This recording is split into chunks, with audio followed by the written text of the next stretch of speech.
All right, folks, it's a little late anyway, so let's get this meeting rolling. Would the clerk please call the roll? Pugh. Present. Rodriguez. Here. Rogers. Sexton. Here. Smith. Here. Storr. Straub. Yes. Taylor. Thorsland. Here. Vantage Theodot. Here. Wilson. Here. Cowart. Present. Esri. Here. Farty. Here. Furtado. Greer. Hanauer Friedman.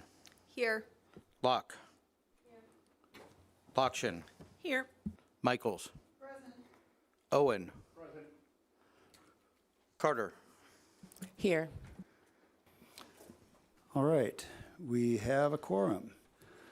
All right, for the prayer for tonight, we pray for the farmers and all those who work the land during harvest time. We pray that they will be safe as they go about their work. Amen. All right, will you please stand and state the Pledge of Allegiance.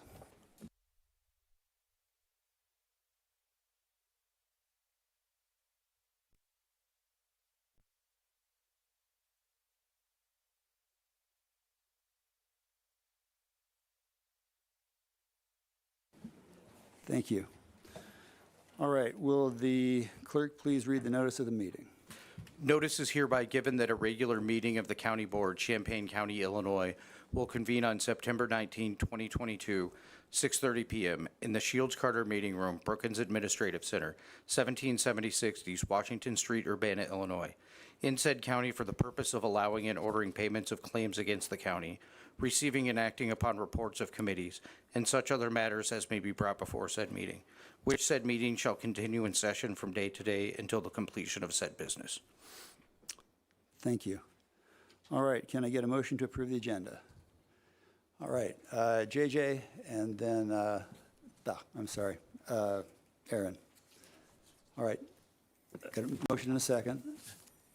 Aaron? Yeah, I'd like to make a motion to amend the agenda by moving 16, the other business, 16A1 and A2, the American Rescue Plan Act, ARPA update is 1, and public defender funding request is as 2. Move those up to just after 12, the minutes.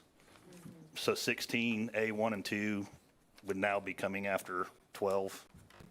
Okay, is there a second for that? All right, Jen's given the second. We've got a motion and a second to amend the agenda. All in favor signify by saying aye. Aye. Opposed, same sign. Motion carries.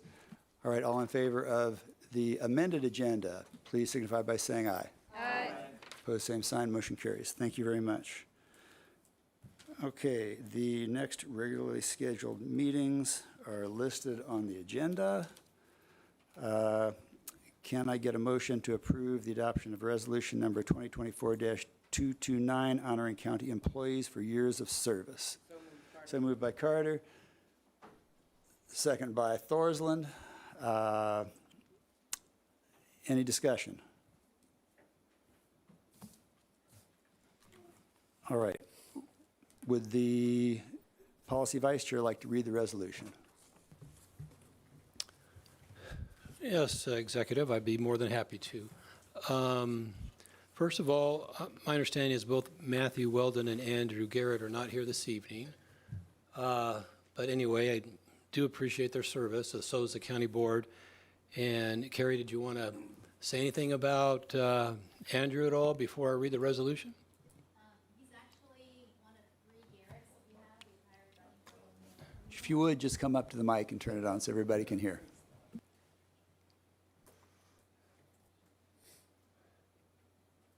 Andrew is not. Oh, here, use mine.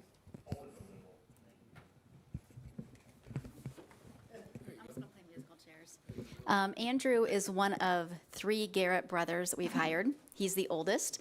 So we talk about trying to keep things in the family. All three are excellent employees. Andrew is the same way. He's not here tonight because he just had a baby.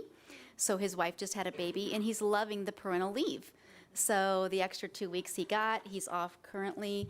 But excellent employee. I'd love for you guys to all meet him at some point. He was actually Officer of the Year, not this past year, but the year before. So again, another excellent employee for the county. Thank you. All right, I'm going to read the resolution. This is resolution number 2024-229, resolution honoring county employees for years of service. Whereas it is the vision of Champaign County Board to be a recognized leader in local government, and where every official and every employee has a personal devotion to excellence in public service and embraces the highest standards of ethics and integrity, which enables Champaign County to provide the best customer service to its citizens. And whereas one element of pursuing this vision is communicating to employees that their service to Champaign County is valued and appreciated. And whereas Champaign County employees admirably serve the people of Champaign County with full commitment to the responsibilities of county offices, work in partnership with fellow employees and county officials, and have dedicated to the best interest of all the people of Champaign County. And whereas the Champaign County Board wishes to recognize the dedication and service employees who have reached 5, 10, 15, 20, 25, 30, and 35-year milestones in September 24, now therefore be it resolved that the County Board of Champaign County hereby recognizes each of the aforementioned Champaign County employees as an asset to the citizens of Champaign County and expresses gratitude and sincere appreciation for their years of service. And those names are as follows: Matthew Weldon, Road Deputy Sheriff's Office, 5 years. And Andrew Garrett, Sheriff's Office, Correction Officers, Adult Detention, 5 years. Presented, adopted, and approved, and recorded on this 19th day of the year of our Lord, 2024. Thank you very much to these two employees.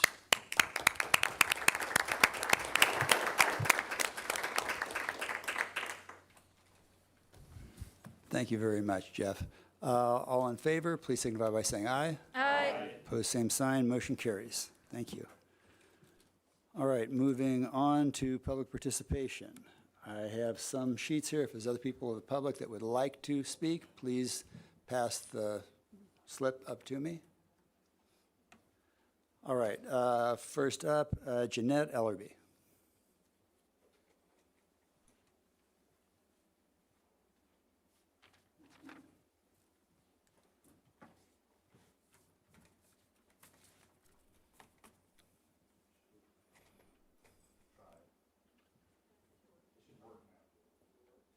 Yep, there you go, red line. Thank you, thank you. Good evening, everybody. When I read the article in the News Gazette, I became sad. I said to myself, oh, here we go. Then I became angry. And then I thought about what Michelle Obama said, and she said, do something. So here I am. My name is Jeanette Ellerby. I have lived in Champaign community area since the age of 2. I work in the transportation department for the Unifor School District.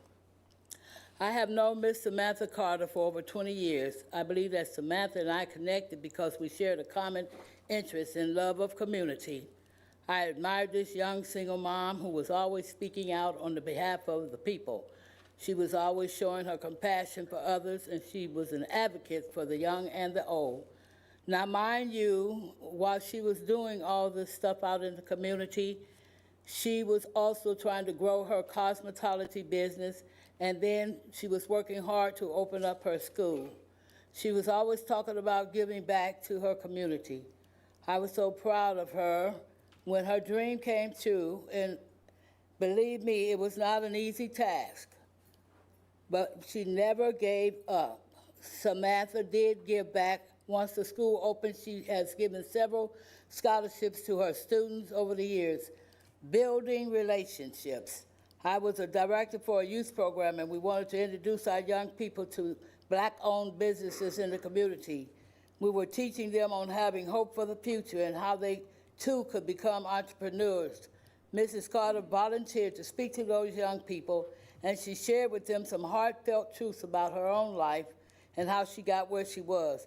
She encouraged them to pursue their dreams, stay out of trouble, and to always be good and kind to others. The children were excited, they asked questions, and they got to see someone who looked like them. Samantha has been building relationships throughout her community for years, and I stress the word her community. Samantha has been one who speaks up and speaks out, coming to candlelit vigils after someone has lost their child to a shooting. She is always talking to the young people and speaking truth to them, loving on them and giving them work in her shop. Relationship building. As an act of kindness, she has fixed the hair of the person's deceased loved one. Yeah, that's relationship building. She is also connected to the Garden Hill Neighborhood Organization. I remember her helping to get the LPRs and the video cameras in the homes of people who are experiencing a lot of gun violence. I close by saying, stop trying to get rid of us. At least that is what I felt like when I read the news. And other people are feeling the same way. We have to have diversity on this board. I believe all people of all walks of life should feel like they are being represented by someone who knows them, a little about them, and what they need. I ask that you please hear what I have said, because it is true and it is real. Allow this woman of God, this awesome mother, this role model and mentor to our young people, this advocate for all people, this great leader, allow her to continue to represent the people. Why would you not want a person like Samantha on your team? It has to be a darn good reason, such as she committed a crime. Work it out, whatever is going on, and move forward. Mrs. Carter has a way of impacting the lives of humanity in a positive way. Thank you. Thank you.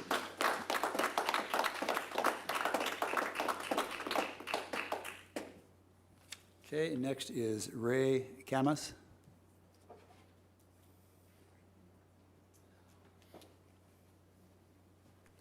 I prepared a statement this time. Good evening, Champaign County Board. I wish I wouldn't have to be here again, but unfortunately, the actions of the chair forced my hand into coming into this meeting. In the last board meeting, I spoke about how disappointed I was with the chair's conduct, and how I hoped she would apologize to Emily Rodriguez. Unfortunately, I continue to be disappointed with her actions. The day after the board meeting, she emailed the chair of the Champaign County Democrats about my appearance here on the board. I have a printed screenshot of this email.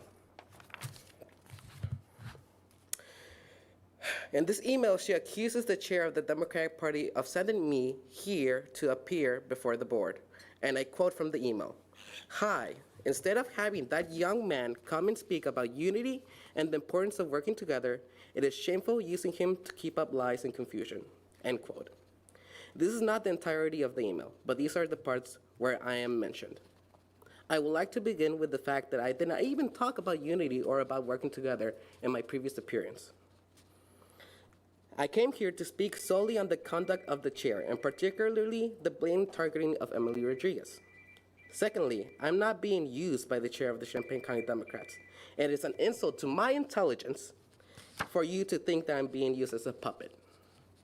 I would ask for an apology, but seeing as you haven't apologized to Ms. Rodriguez, I would be wasting my breath asking for one. I come here as a constituent of Champaign County, because as long as I study in and live in Champaign County, I am a constituent of Champaign County, and I have a right to speak and voice my grievances to the board. I have a pair of functioning eyes and ears for me to be able to see and hear the previous Champaign County board meetings. I have my own free will to be able to come to my own conclusions, and my conclusion is that Chair Carter has failed as a leader. Her conduct is reprehensible, and she should no longer be Champaign County Board Chair. She should resign. I'm appalled by her behavior. Sending that email was inappropriate and childish behavior. I won't go as far as to say that she should resign from the board, because I believe that only her constituents of District 6 have that power. But I will ask her to resign from being the chair. She does not embody the values of Champaign County Board. Her behavior is unethical. She targeted the only Latina serving on this board, and she has decided to attack other board members and county officials. In this polarized political climate, there are very few things that both parties agree in. Yet both Democratic board members and Republican board members agree that your behavior is a problem. I hope you reflect on your actions. This county deserves better. With that note, I would also like to add that I will be voting for the Republican opponent for county auditor, because this county deserves an auditor that will do his job.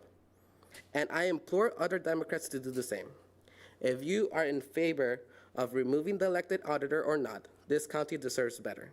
And the only for sure way to remove him from office is for voting for his Republican opponent. I gain nothing from being here in front of you guys. I gain nothing. I do not deserve this disrespect from the chair. I waste valuable time as a college student to be here, to be in these board meetings. I could be doing so many other things with my time, but I want to be proud of my local government. I want to be proud of my local elected officials. And this conduct does not make me proud at all to be a resident of Champaign County. Do better. Thank you. Next is Brian Wrench.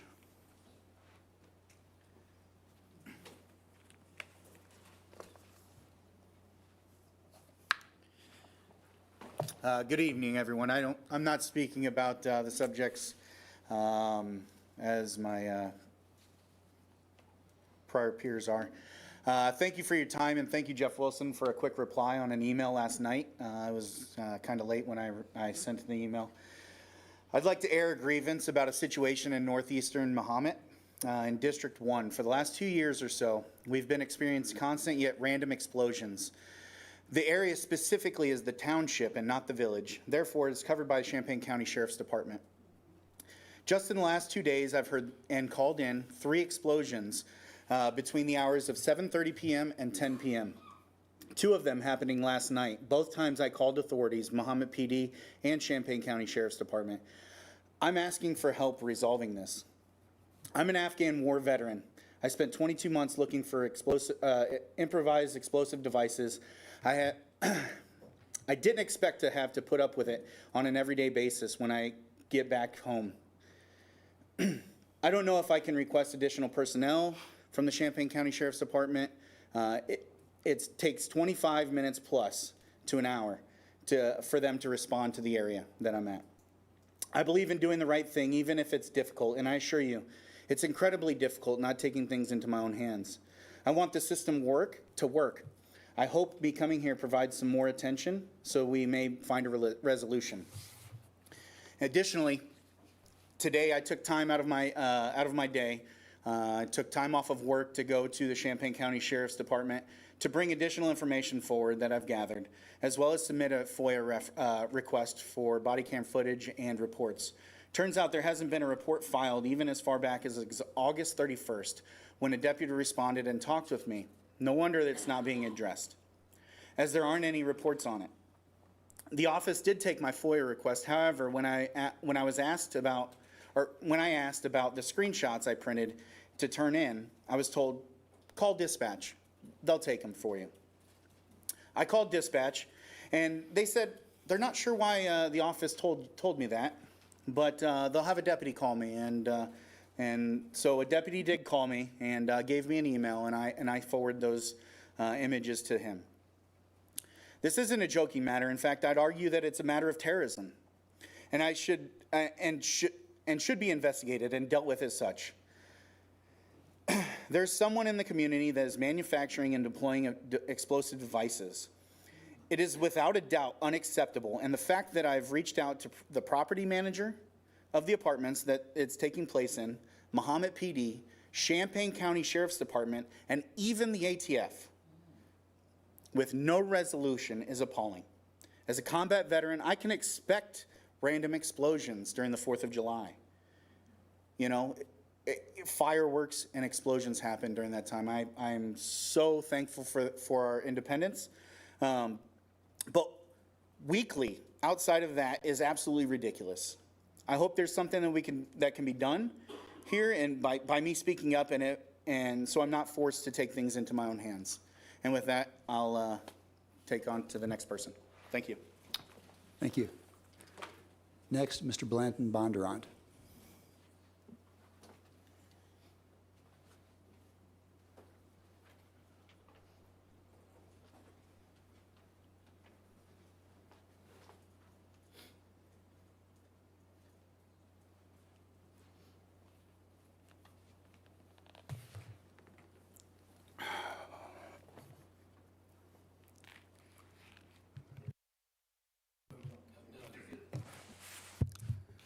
Good evening. My name is Blanton Bondurant, and I am a citizen of Champaign County. I'm also the first vice president for the NAACP Champaign County branch. I'm here because of two concerns that I have. I met with this board on May the 23rd of this year. And during that meeting, I presented a list of questions that I asked this board to respond to in writing. To this date, I have not had any response from this board.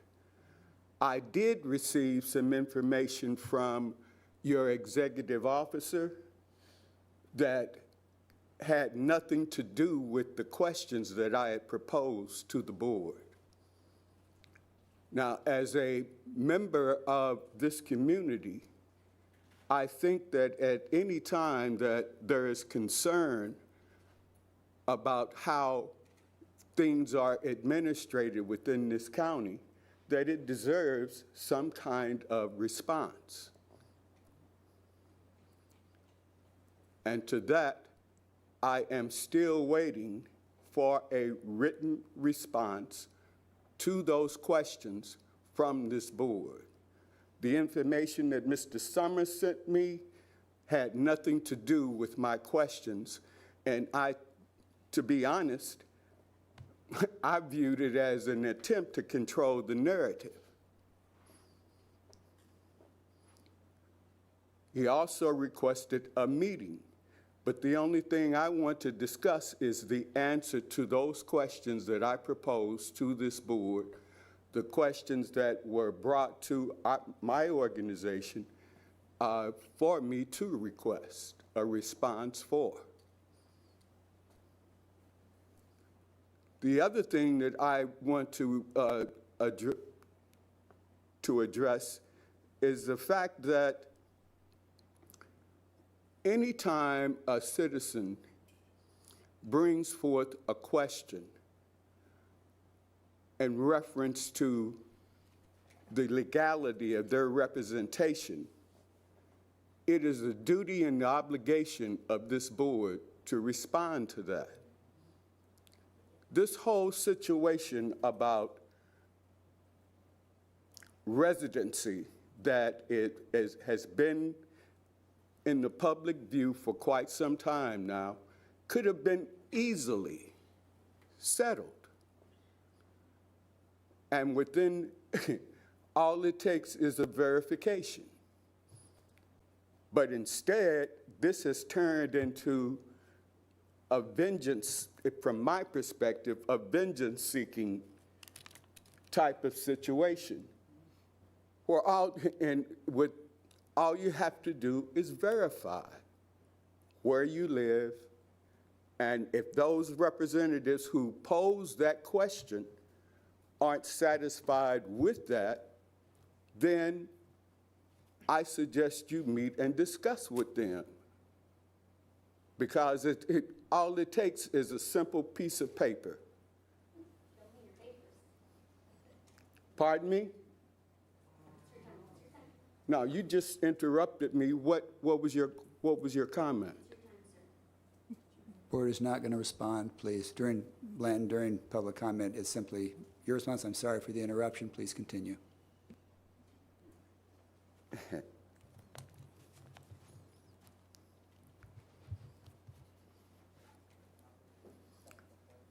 As I was saying before I was rudely interrupted, all it takes is a verification, a light bill, a water bill, whatever, and all of this turmoil could have been dispersed with. You know, it is ridiculous for members of an elected body to carry on in this fashion. And with that, I conclude my comments, and I also will be looking to ask, at when can I expect the written response to the questions that I posed to here in May and still have not received answers to?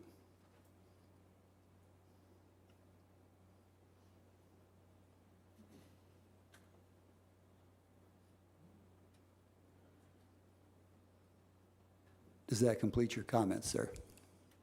Yes. Thank you.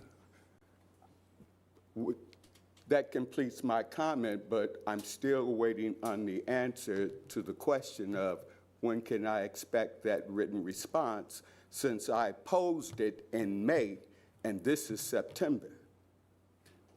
During this portion of the meeting, it is for the public to make their comments. We don't do a back and forth on this, sir. I will certainly respond to you.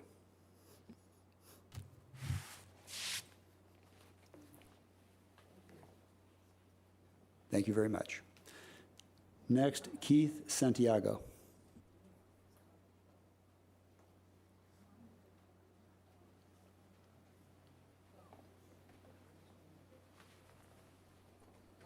Good evening. My name is Keith Santiago. I'm a very proud member of Champaign County. I work here, I church here, I pay my taxes here, and also I live here. I believe in the community that I live in, and I would like to introduce what I do. I'm a gang specialist. I'm one of very few people in the U.S., not in the county or the state, but the U.S., that do what I do. We have a problem that is obviously known. I would like to throw my hat in the ring, offer my assistance in any way possible to curb the violence in a preventative manner.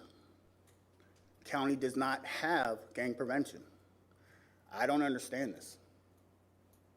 It boggles my mind that the sheriff's department, who I'm good friends with, any police department, does not have gang prevention.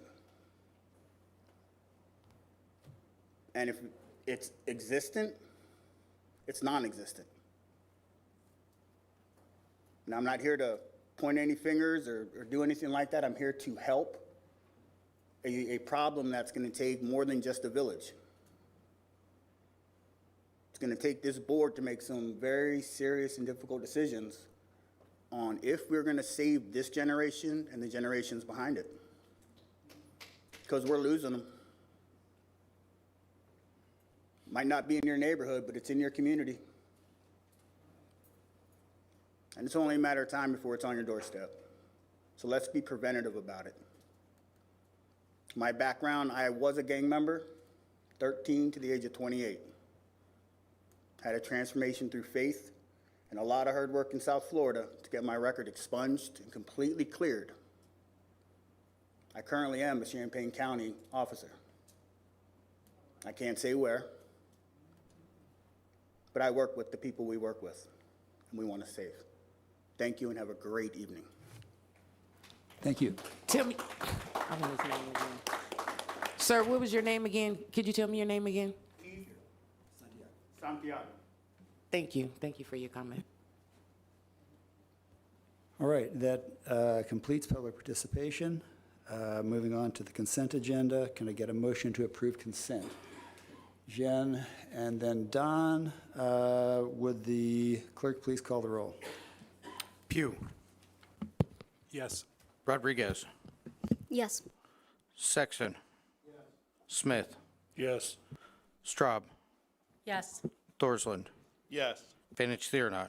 Yes. Wilson. Here. Cowart. Yes. Esri. Yes. Farney. Yes. Furtado. Hanauer Friedman. Yes. Locke. Yes. Lockshin. Yes. Michaels. Yes. Owen. Yes. Carter. Yes. Passes. Thank you very much. Moving on, we have 2 proclamations this month. Can I get some volunteers to read these? All right, Jenny, sorry. You can do, why don't you do the first one and let somebody else do the second one? Thank you. Diane on the second one. Thank you. So the week of September 15th through September 22nd is hereby proclaimed as Champaign-Urbana Pride Fest Week 2024. I'll read the proclamation. Proclamation by the mayors of the cities of Champaign and Urbana, Illinois, and the county executive of Champaign County. Whereas in 1969, an event referred to as the Stonewall Uprising began the national movement and the modern fight for LGBTQ+ rights, and whereas in 1971, a group of LGBTQ+ University of Illinois students formed the organization the Gay Liberation Front, now known as the Gender and Sexuality Resource Center.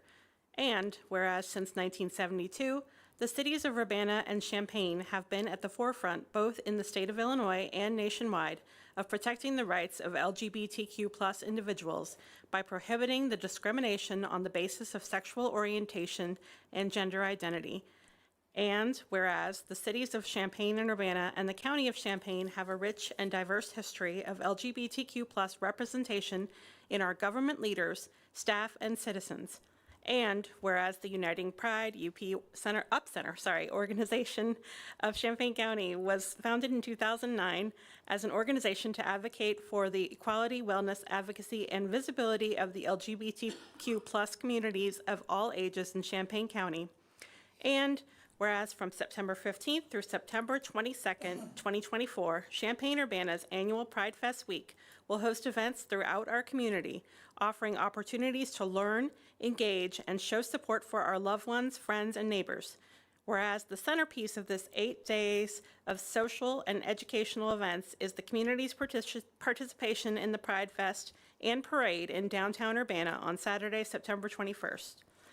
Now, therefore, we, Deborah Frank Finan and Diane Wolf Marlin, mayors of the cities of Champaign and Urbana, Illinois, Steve Summers, Champaign County Executive, and Samantha Carter, Champaign County Board Chair, do hereby proclaim the week of September 15th through September 22nd as Champaign-Urbana Pride Fest Week 2024 in the cities of Champaign and Urbana, Illinois, and the county of Champaign, Illinois.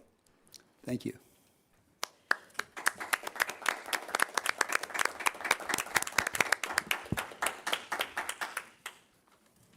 All right, Diane. Actually, this proclamation hits pretty close to home, especially in our rural and our not as populated areas, because we do have a lot of trains that go by without the little arms that go down. So this is very important. Proclamation by the County Executive of Champaign County. C-Tracks, Think Train Week is to be held across the U.S. from September 23rd through September 29th, 2024. And whereas 2,192 rail grade crossing collisions resulted in 765 personal injuries and were responsible for 248 fatalities in the United States during 2023. And whereas 1,378 pedestrian trespassing casualties have occurred in the United States, resulting in 663 pedestrians being killed and another 715 injured while trespassing on railroad property, rights of way during 2023.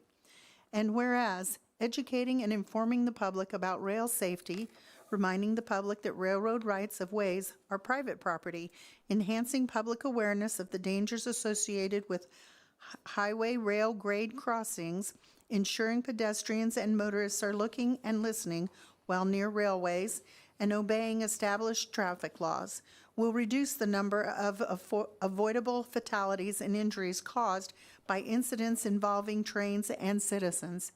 And whereas the International Association of Chiefs of Police, National Operation Lifesaver, Inc., United States Department of Transportation, and all local, state, county, and railroad law enforcement officers, first responders, and railroad corporations commit to partnering together in an effort to educate at a national level all aspects of railroad safety, to enforce applicable laws in support of National Sea Tracks, Think Train Week, and therefore, I, Steve Summers, Champaign County Executive, do hereby proclaim the week of September 23rd through September 29, 2024 as National Sea Tracks Think Train Week 2024 in the County of Champaign, Illinois, and I encourage all citizens to recognize the importance of rail safety education.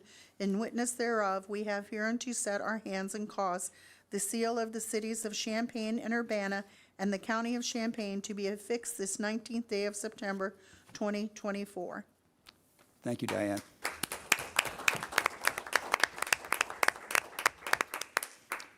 Okay, moving on to communications. Do members of the board have communications to share? Aaron. As Mr. Summers mentioned in his prayer, it is harvest season. It's not in full force yet, so it's not as busy yet as it's going to get out in the rural areas, but it is happening. So again, as I've said many times before, if you're out in the country driving around, you expect to see more tractors and combines and trucks out on the roads, and it's greatly appreciated if you give us as farmers, myself being one, some grace and a little bit of leeway and such, and most of us try to give the other drivers out there that as well. Granted, there can be times when both sides can do better. There's no doubt about that, but just be careful out there, and hope we don't hear of any major accidents this fall. Thanks. Chair Carter.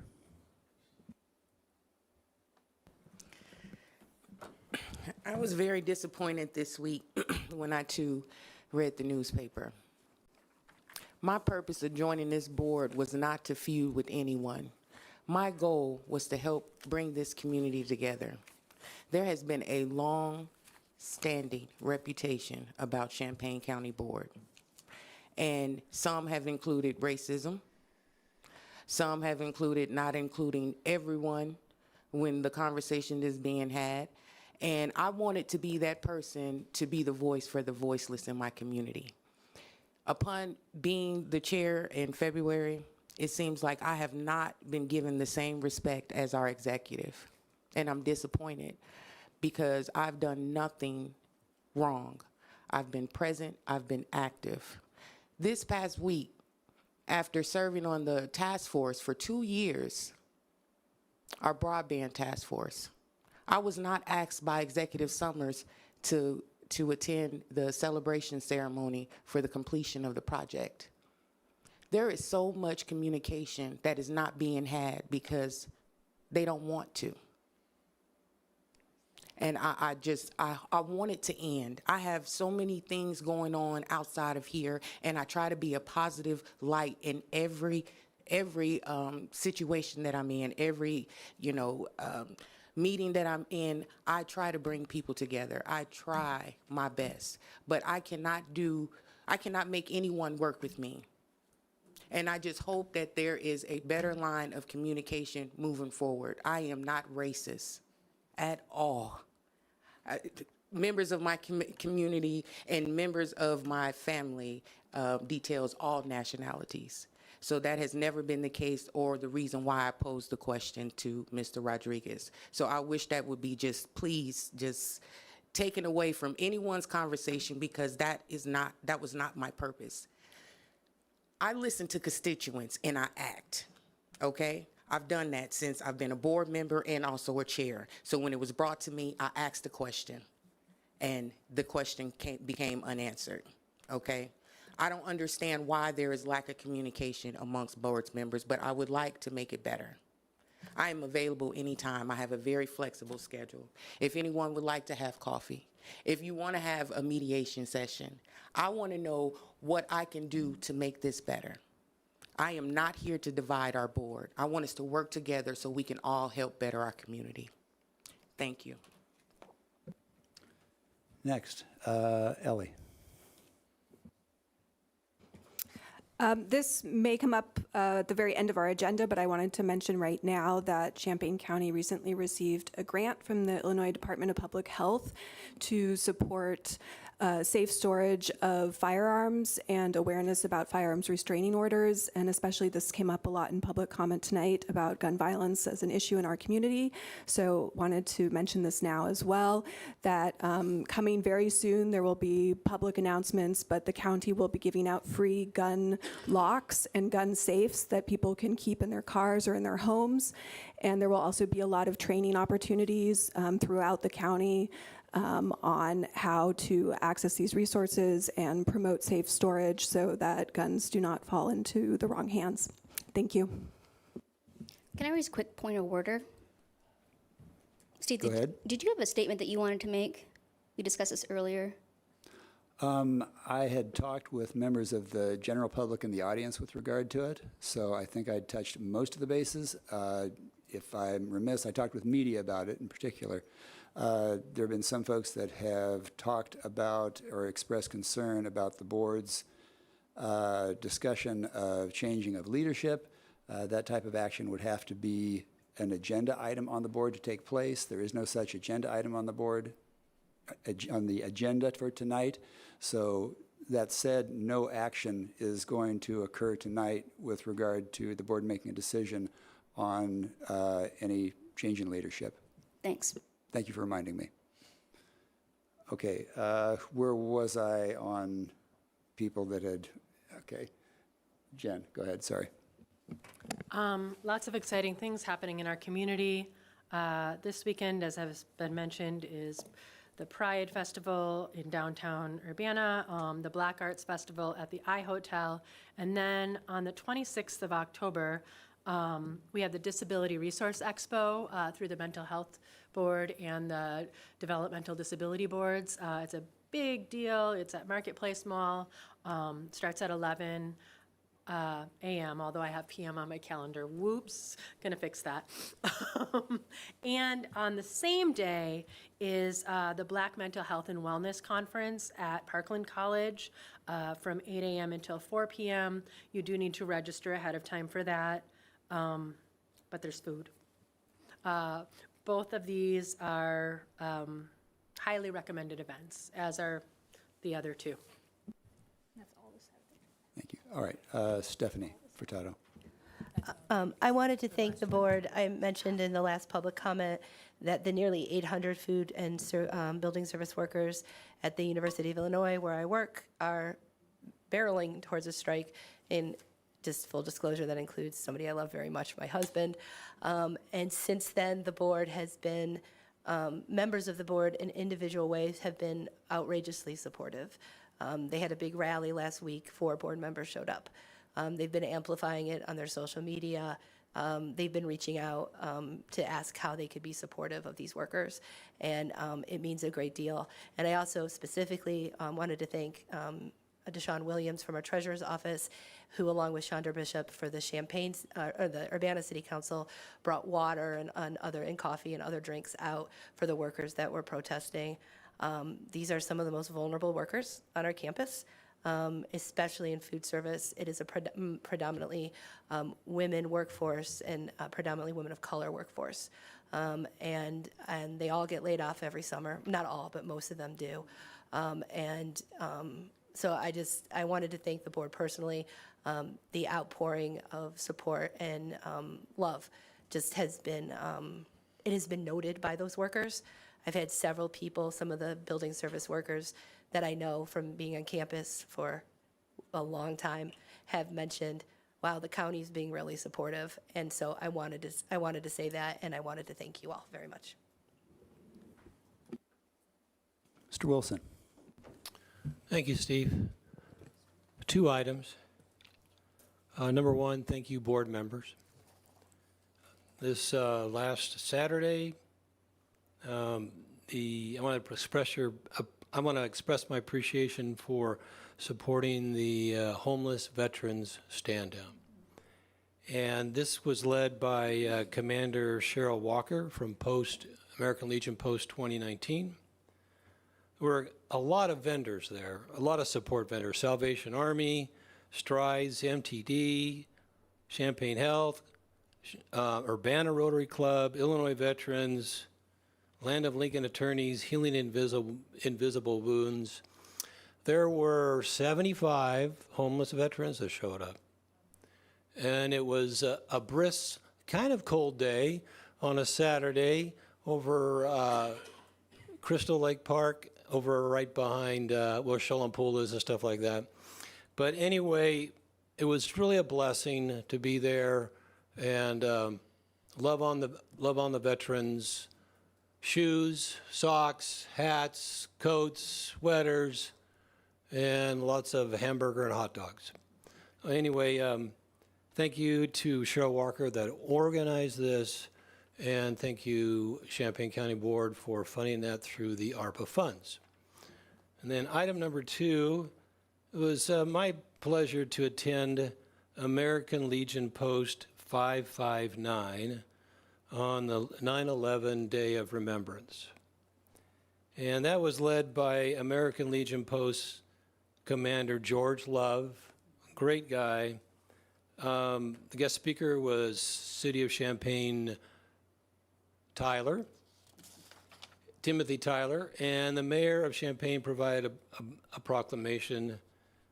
So maybe people that are listening, this is like 23 years ago, right? 23 years ago, 9/11, 2001, 4 commercial airline jets crashed into the World Trade Center, the Pentagon, and an open field in Pennsylvania.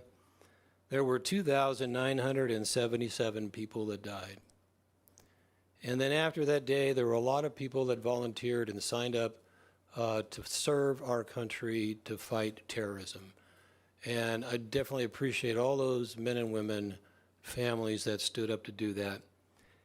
That was definitely a unique act of Islamic terrorism, which will always live in our memory. Anyway, I want to just thank and appreciate, I think that was the only event in Champaign County, and I want to thank the American Legion Post 559 Commander George Love for having that program. Thank you. Don. Thank you.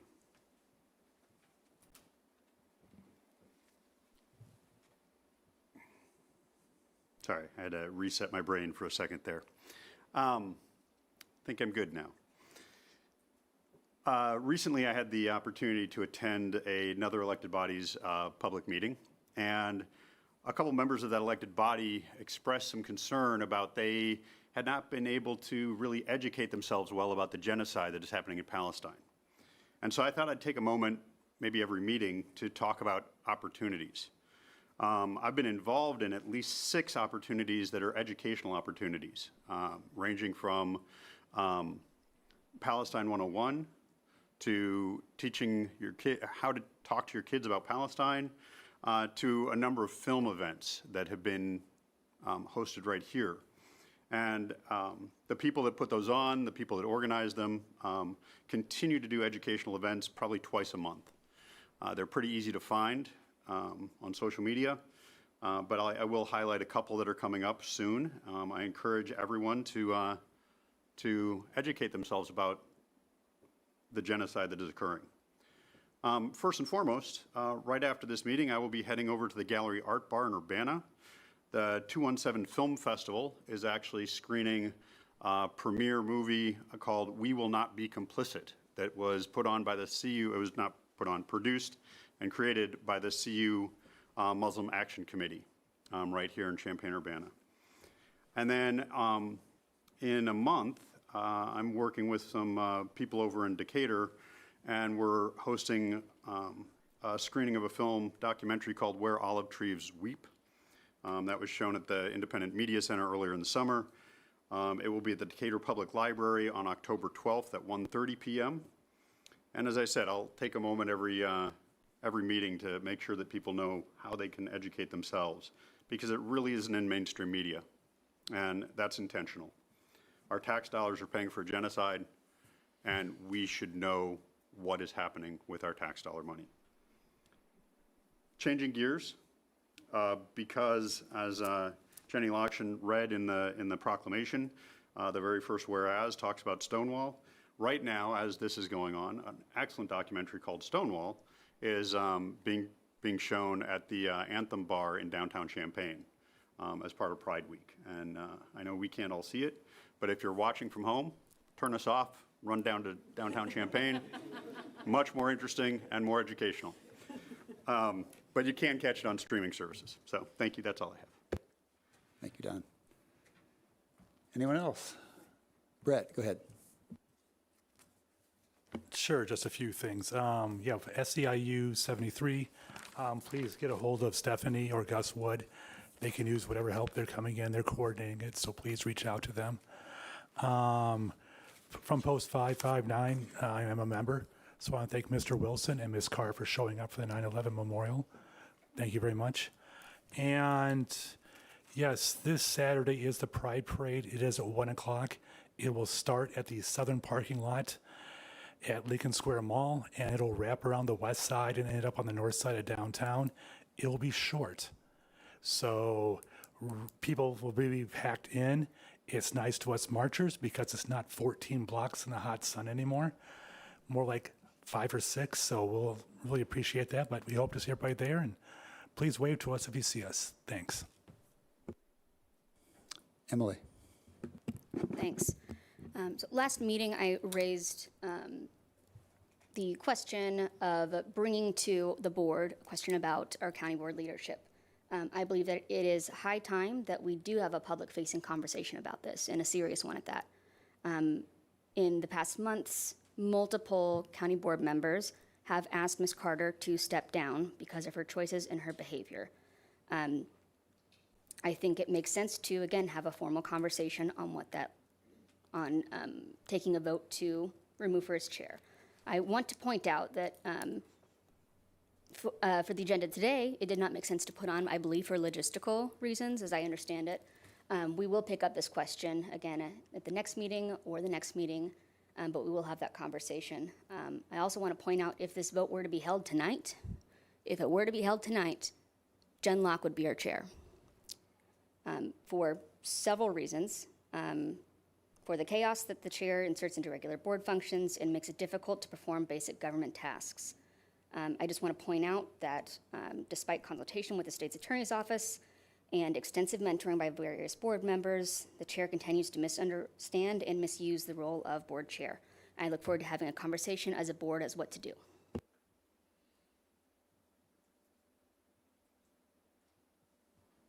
Seeing no further hands, I'm going to close this portion and move on to approval of the minutes. Can I get an omnibus motion to approve the minutes of August 15th, special board meeting, and August 22nd, regular meeting? Locke with the motion, Ed with the second. Is there any discussion? Yes, go ahead. Sorry, JJ. I have one item to correct in the August 22nd. Okay. It would be page 3 of the minutes, page 27 of our packet. Under communications, it should read at the end of my communication, the county board Republicans do not endorse the attacks on board member Rodriguez by the county Republican chairperson.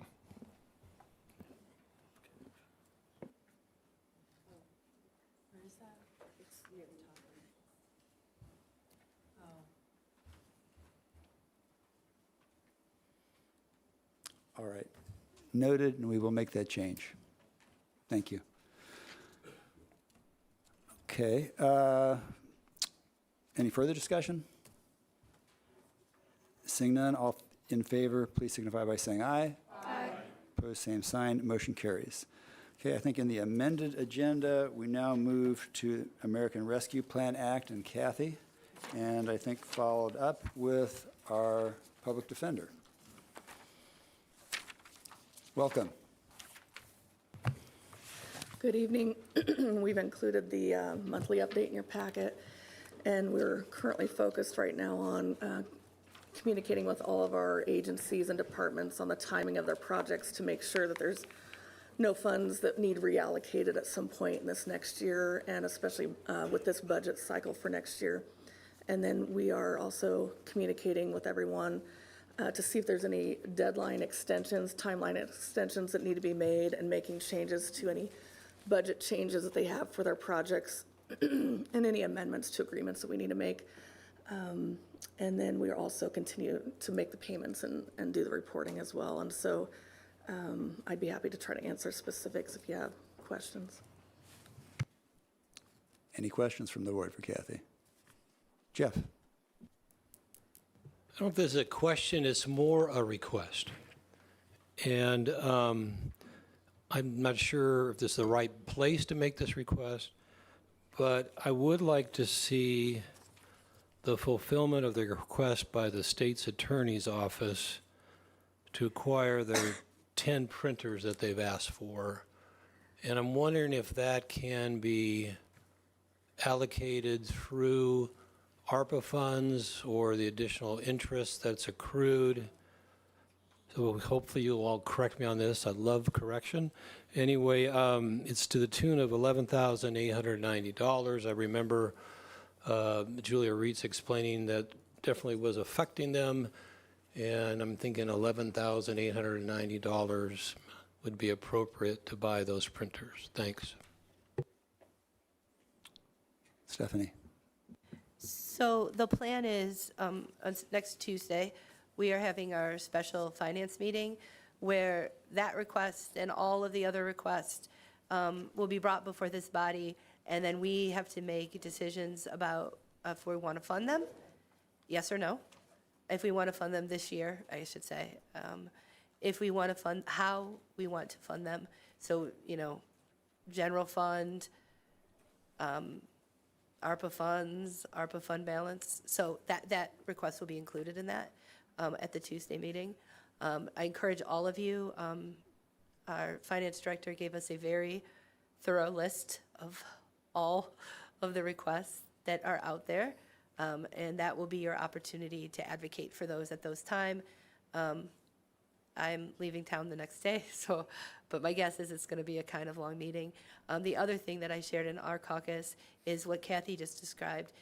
There are a handful, and it's a very small handful, of items from the ARPA list where there hasn't been progress made. And if we are, and it's there, some of them, when you add them all up, it's about $1 million, or a little bit more than that, actually, 1.5, I think. So we as a body need to decide, and I would argue we're doing everything we can to talk to those agencies and say, listen, September 24th is it. You got to show some sort of kind of movement, because if not, if we decide we want to reallocate some of those funds, we have to give Kathy enough time to execute a new agreement, or, you know, or if it's an internal project, because at the end of this year, if they're not in the pot that where they're going to get spent, we have to give it back. And I don't want to give the feds back a nickel, let alone 1.5 million. So that's also going to be, so September 24th is where we're going to shake out. And how this works is, if this is the first time you've done this, for some of our newer board members, it's like on September 24th, we as a body give all of our recommendations to the executive, and then he then incorporates them, you know, into the budget. And so far, that's how it's always worked. I think last time we came pretty close to the executive telling us no, because we made him a little uncomfortable with some of the staff expansions that we had. That was probably the closest we've ever came. But so that meeting will be on the 24th at 6:30 here. So, but yes, that will for sure be included. And so we have to decide not only do we want to fund it, but then from which of the various pots of money that we have. Chair Carter. Hi, Ms. Larson. We do have a meeting on this Wednesday with the EDC, Ms. Carly. My question I want to pose to you, we've given funds to Justine Peterson for small business loans. I want to encourage that the funds allowed it, the $400,000 would be given in grants. So that is what my plan is on our meeting, for our meeting on Wednesday. I think that would promote the movement of the money, so we don't have to give it back, and seeing that we did have a program that was also for loans, I think there should also be a program where there are grants. The reason for this is because I'm constantly seeing businesses go out of business, and I think that in some situations that they may not be able to pay back a loan. So I just wanted to see if that would be an okay suggestion for our meeting on Wednesday, or would you suggest that we combine those funds with Justine Peterson's loans? We do have a contract in place with EDC for their funds, for the grants, so I can forward that to you. And it has, I think, 2 categories of grant options. And so it is their intention to use the funds as grants and not loans. But I will make a note to forward that agreement to you so you've got a copy of it. Yeah. Thank you so much.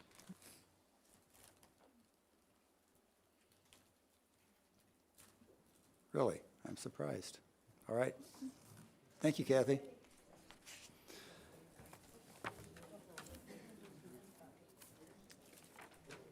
Welcome, Liz.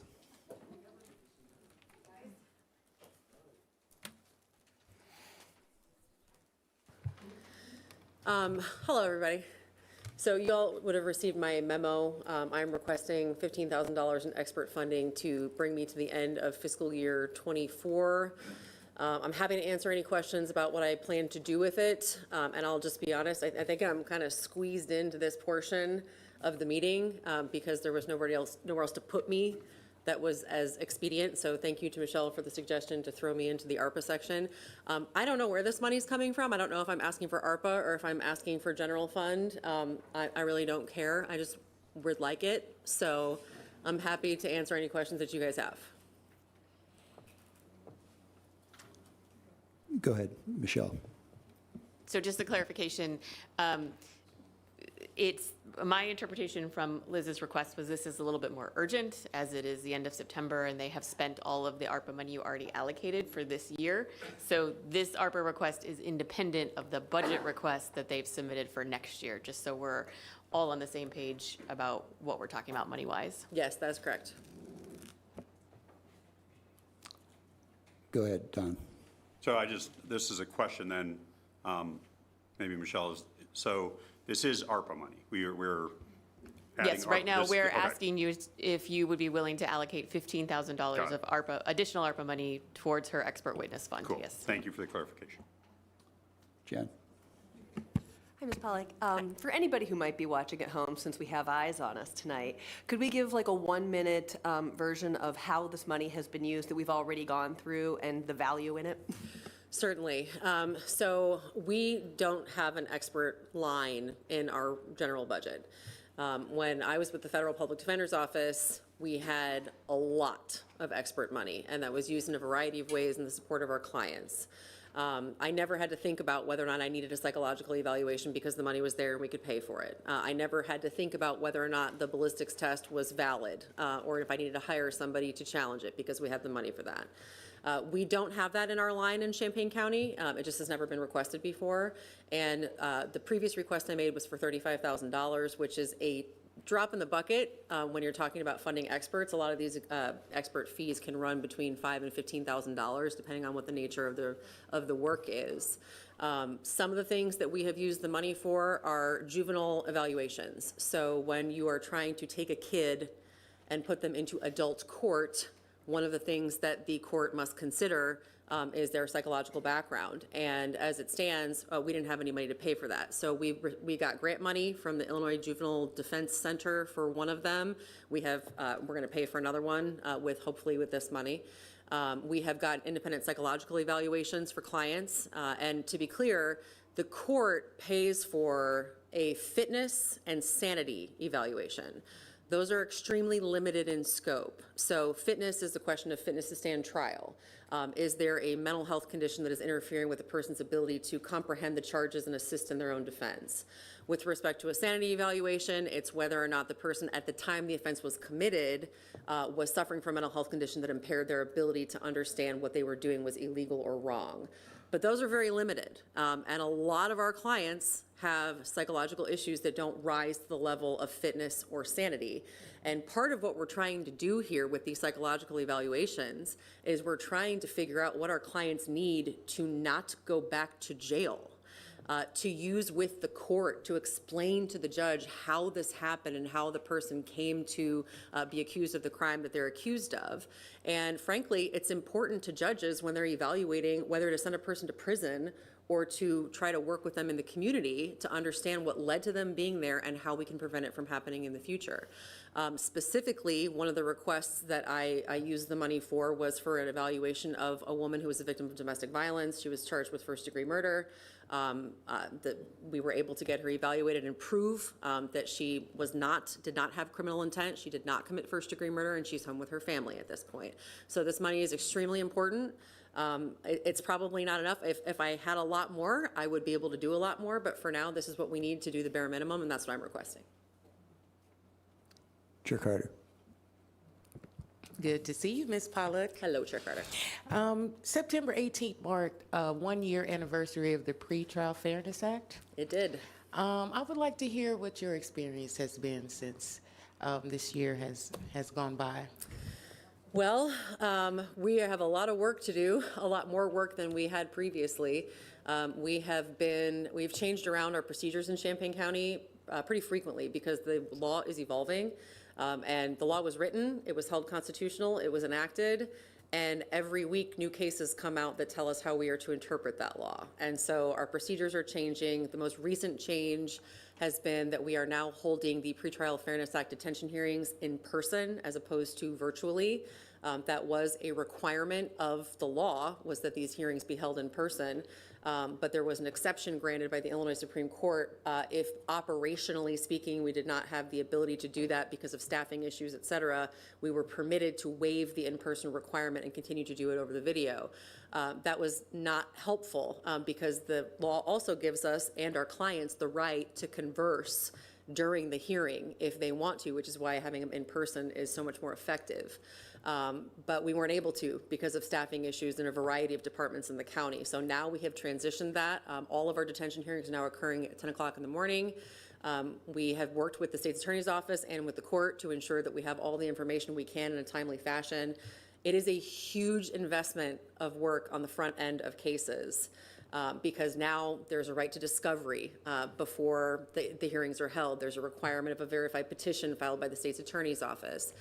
We spend, I think the average amount of time between when there was cash bond and now, the time of the hearings has gone from about 5 minutes to sometimes, I had one the other day that was 45 minutes. And that's the kind of attention that's being paid to the case on the front end. As a result, I think in part because of the PFA and in part because of staffing at the PD's office, we have reduced our jail population, not as much as we'd like, but substantially. And so overall, I think the law is good. I'm glad we have it. I think it is not fair to keep people in jail because of an inability to pay, and the spirit of the law is a good one. Emergency, and we're not having that meeting until next week. That way this could be on our committee of the whole. I mean, go ahead, if Yeah, somebody's go got ahead. it. Go ahead, Normally, these things are budget amendments. Yes, no, except for ARPA even has more flexibility. We could decide tonight by thumbs upping it, as long as, and this was my question, so I'll just keep talking. Ms. Travis, can you confirm that we have, or whomever, enough unencumbered funds, appropriated ARPA funds in services, which is, I guess, like we have the $15,000 available, is what I'm asking? Michelle. Yes, because Okay. we have at least 10,000 coming back unused for the HR position, and then we have some additional funds in the county section as Okay. well. So I think we have the 15,000. Okay. So with that said, then we could just literally thumbs it up tonight because we don't have to take a formal vote because the money's already been appropriated into those categories, so it's there. So, can we thumbs up if you're into it? Okay, yeah. Record show support. I support this, but I'm going to go back to my question then. How much money is left in the kitty for administrative services, or whatever we call this category? So that's what we're going to have a detailed analysis for at the special finance committee meeting. We will have dollar amounts of what is available. This is such a small amount that we know this is available, but when it comes to making multiple decisions about lots of things, we will have all that So then why wouldn't information the for you. 11,900 for printers be available? Why does that have to wait? I guess this body could, if you wanted to do the $11,000, we could, I guess. I mean, we're doing this because it's an emergency and it's on the agenda as well. I understand that, but I'm still can make the request. Okay. Does anybody else have any questions for me? Sorry. Yeah, Liz, you're done. Okay, thank you. And Thanks, thank you for Liz. moving me up in the agenda. I appreciate all of you. Thanks. JJ. If I might speak to Mr. Wilson's comment about the printers, and I think the printers are part of a larger picture we need to look at. I know right now, administrative services and IT, they are looking at the Xerox contract because of the issues that have been brought up by the state's attorney and other offices about the printing capabilities. When we had the initial budget hearings, I was in the same corner as you. I'm like, let's just get the printers. Since then, as I've learned more from the IT department and from administration, I'm of the opinion we should pump the brakes a little bit and let them try to fix the county contract. And if we end up going with a different provider, it should correct the issues that are happening in the state's attorney's office.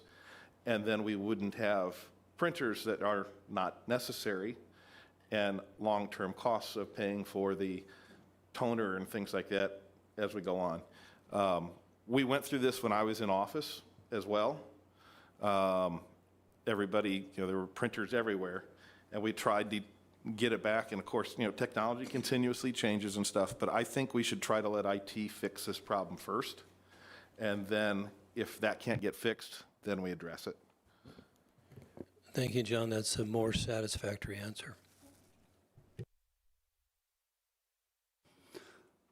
All right, moving on. For standing committees, summary of action taken at September 3rd, 2024 meeting is received and placed on file. Areas of responsibility, summary of action taken on the September 10th, 2024 committee of the whole meeting is received and placed on file. Finance, will the finance chair make the committee's recommendation for item number 1? Adoption of resolution number 2024-230, approving employee health insurance and related benefit plans for fiscal year 2025. All right, motion and a second. All in favor signify by saying Oh, wait, aye. discussion? Oh, sorry, discussion. My apologies. Seeing no discussion. All in favor signify by saying aye. Aye. Opposed, same sign. Motion carries. Thank you. All right, moving on to new business. We've got an addendum with an additional resolution, which I'll be happy to read. Adoption of resolution number 2024 I'm sorry, go ahead.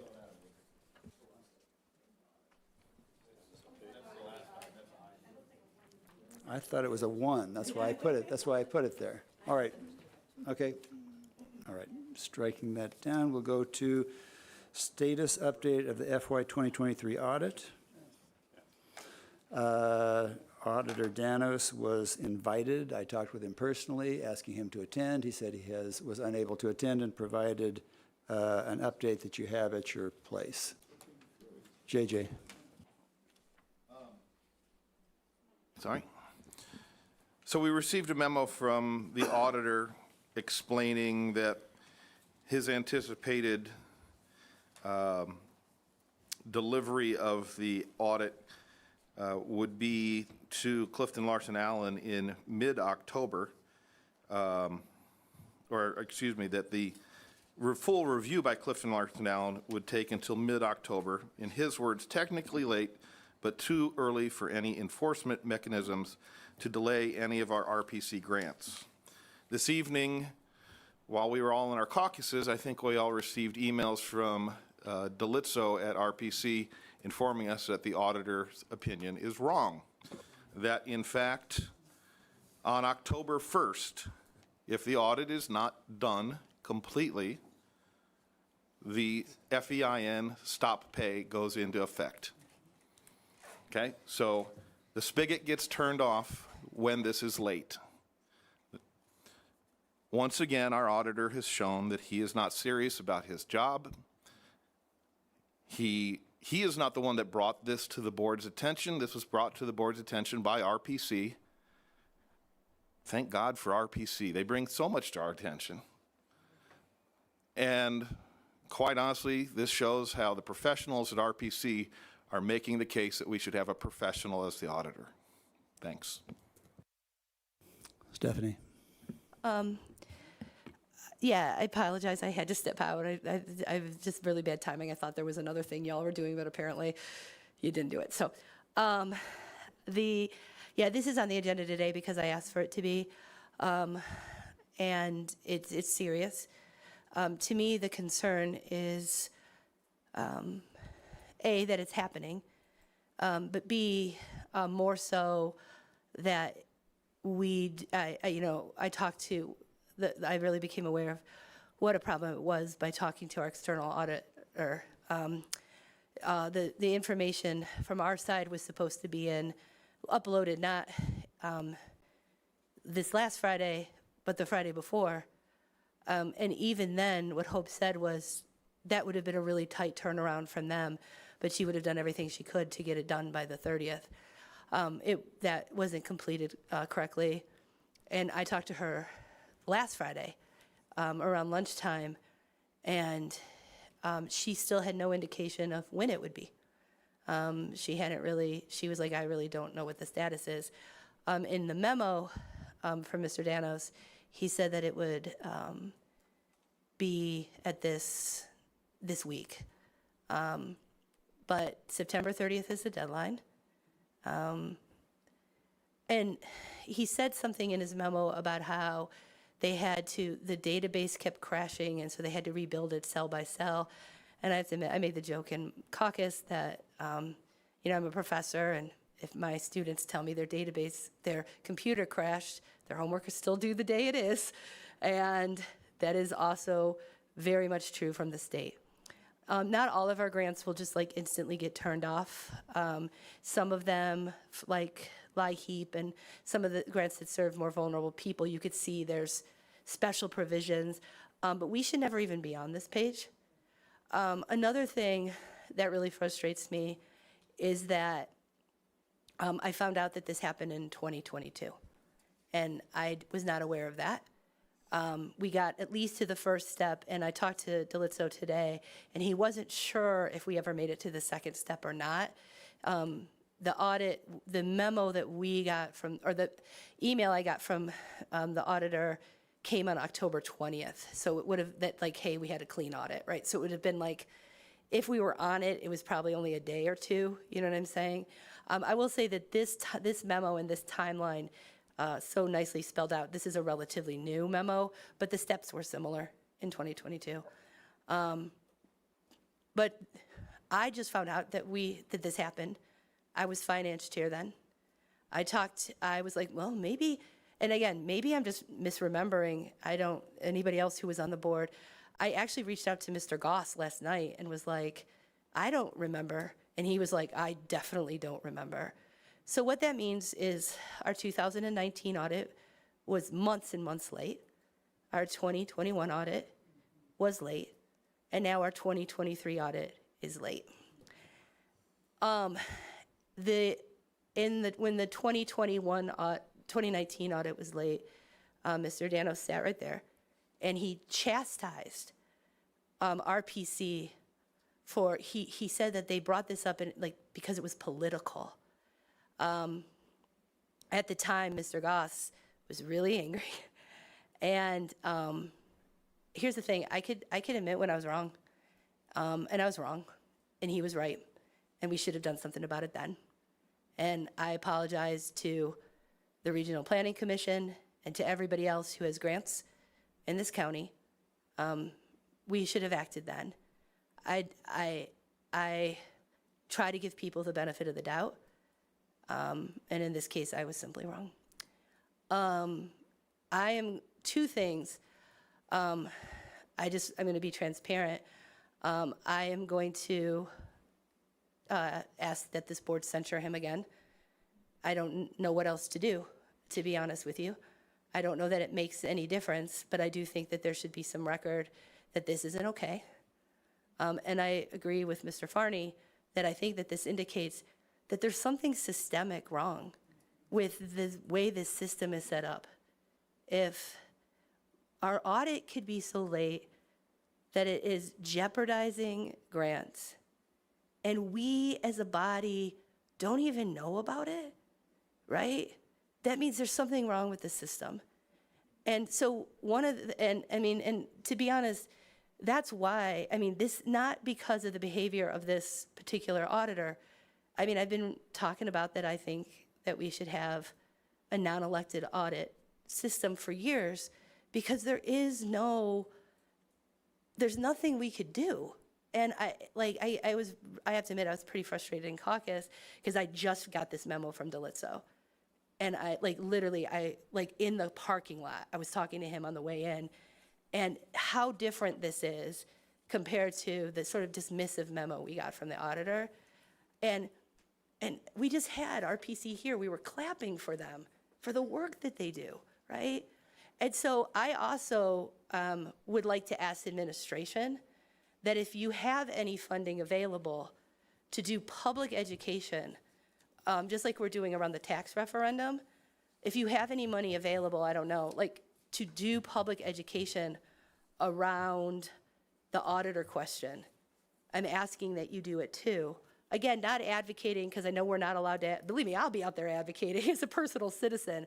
I know the county can't advocate, but I do think when there's referendums on the ballot, reading through the minutes, we had somebody here who said, hey, he supported that measure, and he said you need to educate the public. And I do actually think that that's the case.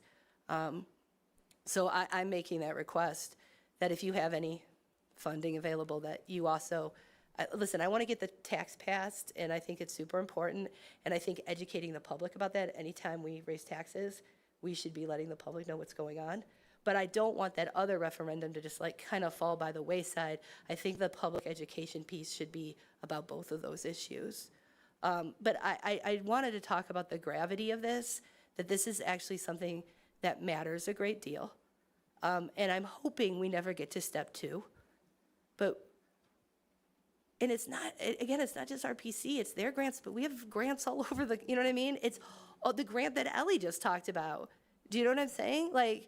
And at some point, if you keep getting put on these lists, then maybe they don't want to, you know what I'm saying? It could impact our ability to continue to get funds. People don't want to give money to people that don't have their ducks in a row. And we have one of the best regional planning commissions, I would argue, in the country, right? And how dare we jeopardize that? It's not okay. It's simply not okay. So I wanted to say that, and I apologize, I had to step out, and I'm sure I'm just repeating everything Mr. Farney said. Chair Carter. I am disappointed to hear that. But I also know that the auditor's office is short-staffed. And we are censoring him. And I think that has registered in some people's head to not communicate with our auditor. He is still the elected auditor. We have to grow up. We have to have some type of communication. I have been the only one communicating to the auditor. Every time we're in a meeting, there's information to be shared, I share it with the auditor. I want us to work together efficiently. But to even request another censure, I don't even feel that's relevant right now. What we need to do is get this audit done, and we need to work together collaboratively to get it done. If he can't do it, he needs to express that he needs to communicate it. There need to be some type of communication. Let's get this done so that the grants can be given and the people that need the money can get the money that they need. So there's no hold up in anything. So that's just my little 2 cents. I am not for the auditor. I am not against anyone. I just want the county to work together efficiently. That's it. JJ, Jen Straub, then Ed. One other thing, since we're going to talk about it later in our agenda as well. The audit also affects our bonding. It affects our AA1 rating. And so it's timely that this is all happening as we're getting ready to go out for this refunding of bonds. Jen. Respectfully, I'd like to vehemently disagree with the idea that we should be going to the auditor with this. We meet twice a month as a full body to make decisions about this and hear from our countywide elected officials. Something of this gravity that affects not only the dealings of the county and the financial precariousness of our county, but also the people who are served by RPC, who are some of our most vulnerable in the county. There is no reason that George Danos should not be in one of those seats talking to us. Any kind of professionalism, any kind of accountability, any kind of just professional respect for the constituents that he serves and for us as a governing body is not being shown by him not showing up to do his job at our meetings. Ed. I'm really tired of hearing that we need to work with him. He obviously isn't showing up for work. He's not doing his job. He knows when these deadlines are due, and he could care less. Everything is on George's timeline. To hell with everybody else. And I'm sorry, but I'm tired of him being defended for it. It's time that we do something about George. Jeff. Thanks, Steve. This is more of a process question. Stephanie, maybe you have the answer, or maybe John. Where the condition of the audit is now, is it 100% within the auditor's hands, or there are some inputs from other departments that are missing? I remember, excuse me, I apologize, I'll add one more. I remember, I was not here when this happened, but I watched all the videos, I watched the story, I watched my counterpart say we need to get rid of the auditor, and someone say, well, let's just wait and see what happens. It was a set, actually, it seems like the cards are being played out exactly the same way. But I remember the one statement, it could be an excuse or not, that his holdup at that time, I believe, was he wasn't getting a timely inputs from the treasurer at that time. That's how I recall what I read. Whether true or not, that's what I recall. So that's why I'm asking a process question. From a process question, is it 100% right now within the auditor's purview, or is he really indeed waiting for more inputs? I think that's a good question. I also think to some degree, this is going to sound terrible, but it doesn't matter because his job is to make them get him the information. And if not, he should be coming to this body and saying, I'm not getting it and I need you to X, Y, Z. right? And I will say that did happen in the 2019 audit when we had all sorts of issues with the treasurer's office before the current treasurer was here. We actually had whole meetings where it was, I felt like 9 people were in the room brainstorming about like how we could get things moving, and like, so that actually did kind of happen in 2019. It did not happen with the 2021 audit or the 2023 audit. He specifically listed the tasks that were still outstanding. And maybe we have 2 auditors here, so they maybe could speak to these better than I could. They include collateral, due from others, and notes receivable, accounts payable due to the other funds breakdown, custodial funds reconciliation, transfer questions, and certain revenue confirmation tie-outs. The other thing I wanted to say is he specifically said is unique among Illinois auditors in frugally compiling our ACFR in-house. I don't know that anybody ever asked him to do that. Every other elected official, when they need more resources, comes here and tells me about it, and us all about it, right? And he said that it's because the file is large, it kept crashing, they decided to rebuild it cell by cell. I'll take him at his word for that. If I was running an office and that was happening, you best believe, Liz comes here, I feel like every 5 minutes telling us about like she needs, and I respect her for it, right? She's like, this is what's happening in my office. I have to have help, right? CJ comes and says, I need to have help. Aaron, the sheriff, like Julia calls me up and, I need help. This office, they don't, and again, it isn't just this time. We didn't have an animosity relationship in 2022. And he didn't come then either, right? So I'll let them, maybe these people that know things better than me, speak to. But I will also say, I do want to be clear about this, is that I do want to say, everything I'm saying is directed at the auditor. I know his staff is working super hard to get this done.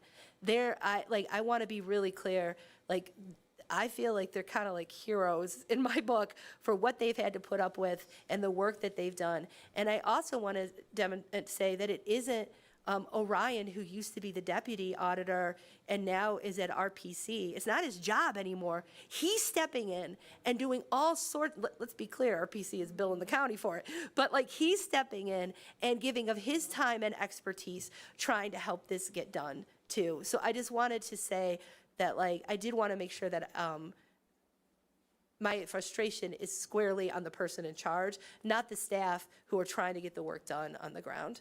But I'll let these 2, if they want to speak about, but I will say this, as finance chair, in my opinion, the ultimate responsibility is the person who ran for auditor, regardless.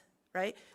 When I used to be in a city job, man, the auditor came down the hallway, we all would duck under our desks because right? And I mean that quite literally, she was scary. If she told me she needed something, she got it, right? And that's how it should be, right?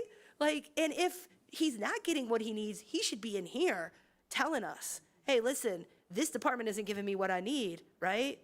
Yeah. JJ and/or Diane. You got Sure, I'll responses? be very brief. Yes, some of these items are outside of what his office, they're waiting on things, or potentially we're waiting and have things from other offices. But bigger than that is the lack of communication. Finding out about this on September the 19th when the FEIN stop potentially could hit October 1st. These things have been outstanding for quite a while. And yes, you come to us and say, or go to Steve and say, hey, go and tell these departments they're not cooperating. Let us know those departments aren't cooperating. And sometimes departments listen to county board members. Just another voice to help with the process. So, yeah, that's the quick answer to that. Yeah, I'll just jump on the back of that too. There is a checklist There is a timeline. People have been in office for a long time, so it's not new. We are very blessed that Orion is available, because guess where we would be if he wasn't here, folks? Seriously. I think the other thing is that my question is, what else is not being listed? And that's something I have a concern about. Maybe he knows about it, maybe he doesn't know about it, maybe he has never dove into it as deep as what maybe should have been, being the head of that department. However, I just wonder if there are other things that are missing too, because normally you can get part of this together, give some of it to the audit company outside, and they start working on things, but to not have anything at all, I wonder what else is shortcoming. I want to be, they've been working on it. I mean, I don't want to, the external auditor has been doing stuff. Like, I don't want to at all make it seem like they've just been hanging out. But there's substantial amount that is not done. Yeah. Don and then Ellie. Oh, okay, sorry. Ellie. Is there anything that we can do at this point to support the staff that are trying to get things done so that we don't run up against this deadline? I mean, is there... So no, the deadline it's passed. When I talked to Hope at CLA, she said for them to get our audit done by September 30th, she had to have the stuff, not last Friday, but the Friday before. I don't know, and she said, and even with that was a very tight timeline, and that she would have had to put like more resources than, you know what I mean? Like, it would have been a very tight turnaround time, but she would have gotten it done.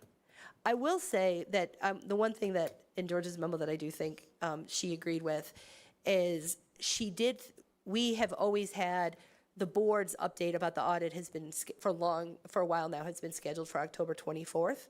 She did think that she would still be able to do that.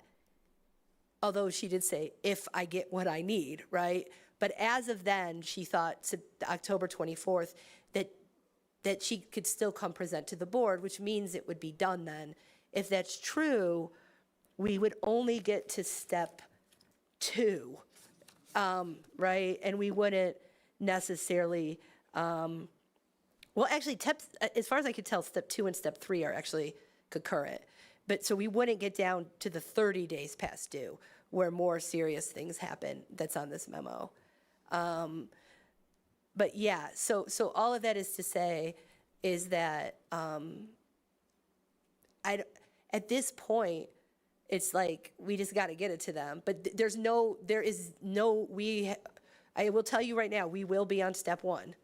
I've read the emails from last time we got on step 1. It's not like negotiable. Like, they just send you an email and they're like, it was the deadline, you didn't do it, you're on FEI unlock.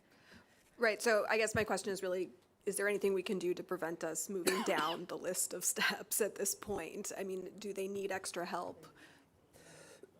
Or is it just...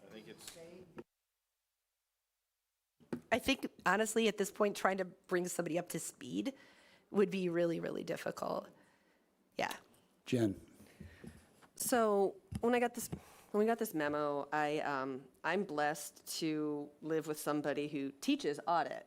And I asked him, hey, so if the external audit is not including collateral, notes receivable, accounts payable, he's like, oh, you mean all the things that matter to an external auditor? I was like, yeah, all the things that matter to an external auditor.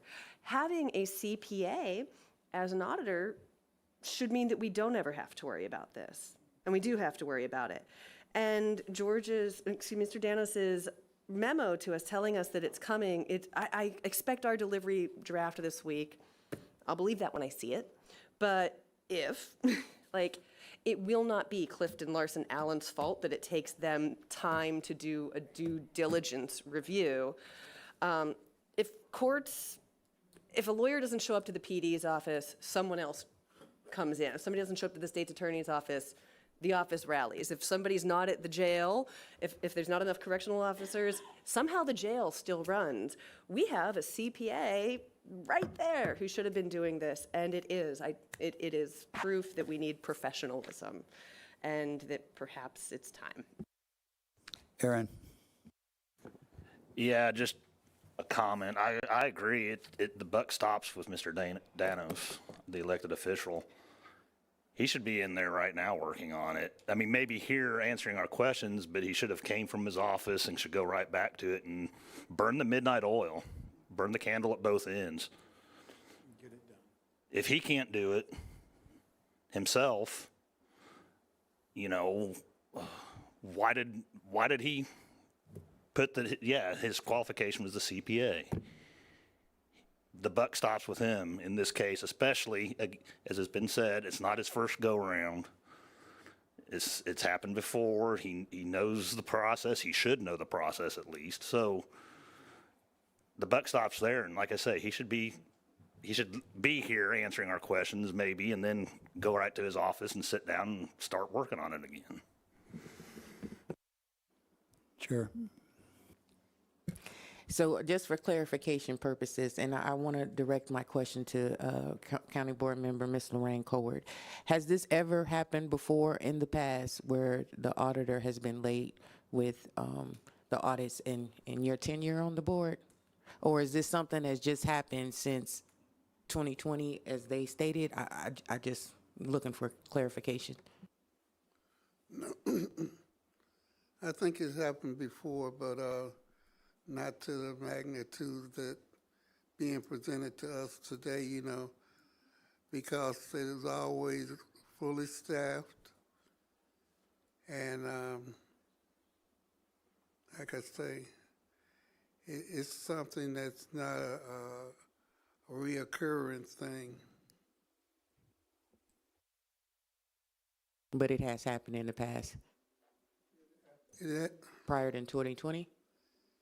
It has happened, but not where that they were talking about sanctioning. To this but we extent. did lose ratings on our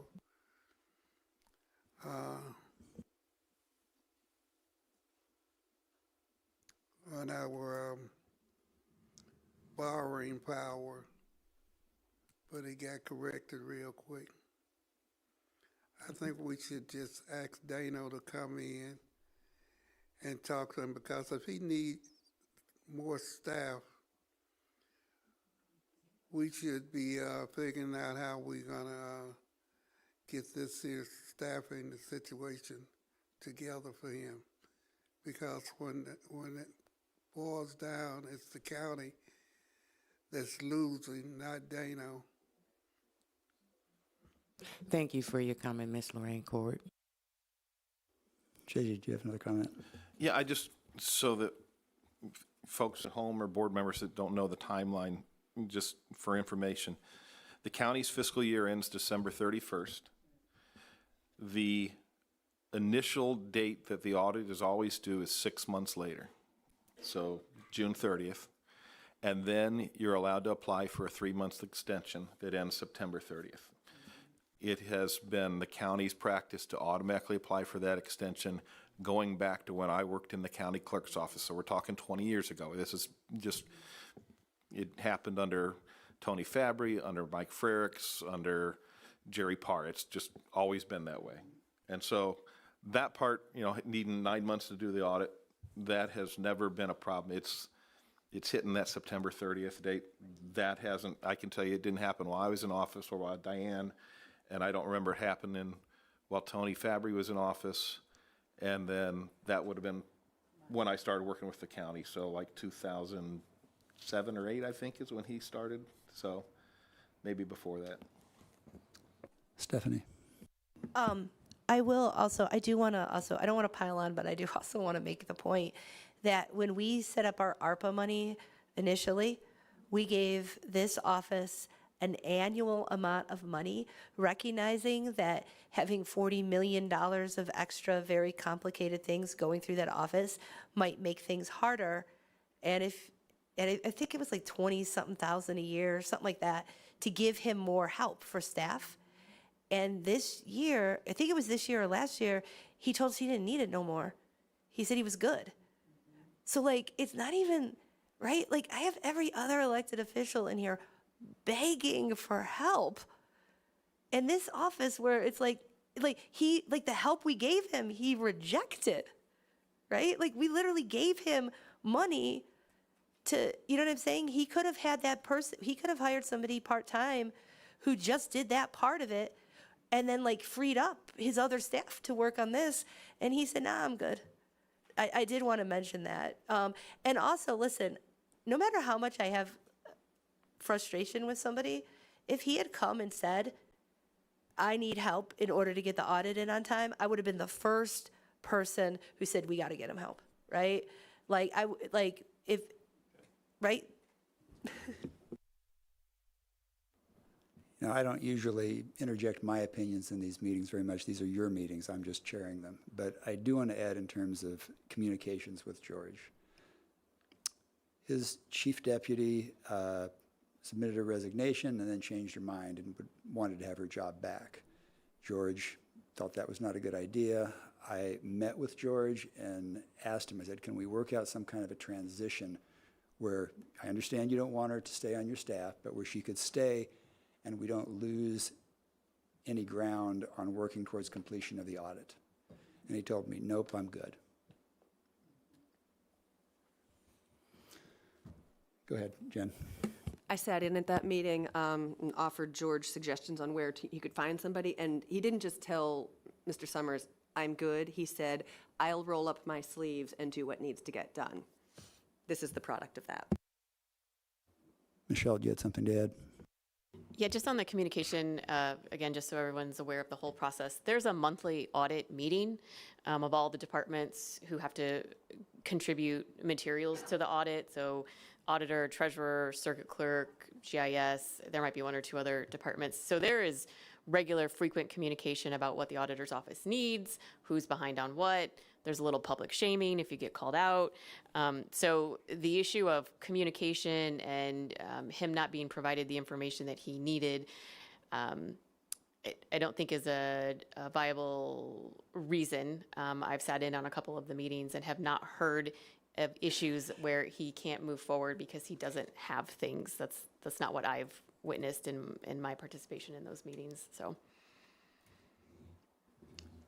Okay. Moving on, property tax levy rate projection for 2025 is provided in packet information only.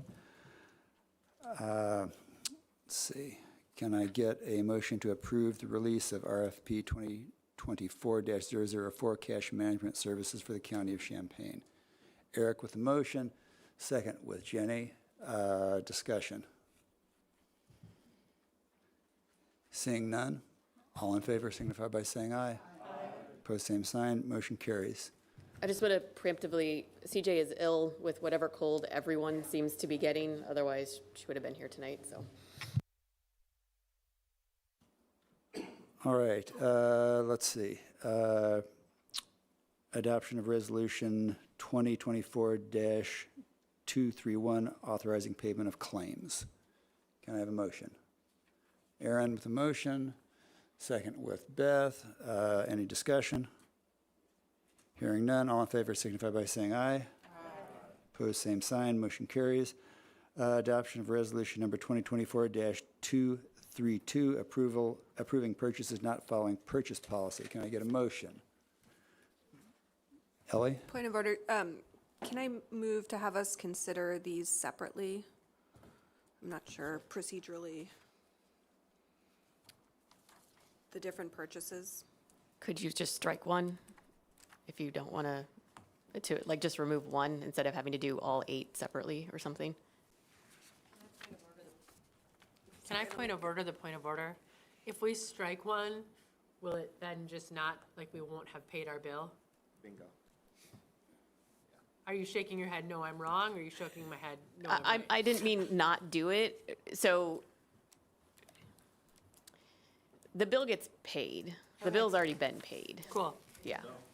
Yeah. These are late. These are a month behind. The resolution doesn't read that they've already been paid. According to this, it has not been paid.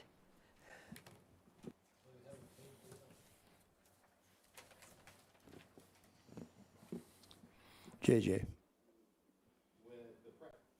Thank you. The practice when I was in office was that these bills got paid immediately after the board meeting. They were just held on to until the board approved them. So unless that changed, they would not get paid if we don't pass them tonight. Now, I'd love to speak to some of the items that are on there and offer an opinion on that, but I want to see our vendors get paid. Well, in terms of appropriate path, then, do we want to get a motion and a second to approve this and then have discussion and decide what action to take? All right. Ellie, can I take your initial as a motion to approve? Yes. JJ as a second. We have a motion and a second. Discussion, please. JJ. So on the list of items, near the bottom, I think we all know what's inappropriate use of county funds. The auditor has singled out the expense of $3,600 to Illini Radio Group. Now, he says specifically in there that it violates the county ethics ordinance. The auditor does not have police powers of the county ethics ordinance. Additionally, this particular resolution is for purchases not following the purchasing policy. He makes no reference to what part of the purchasing policy that item does not follow.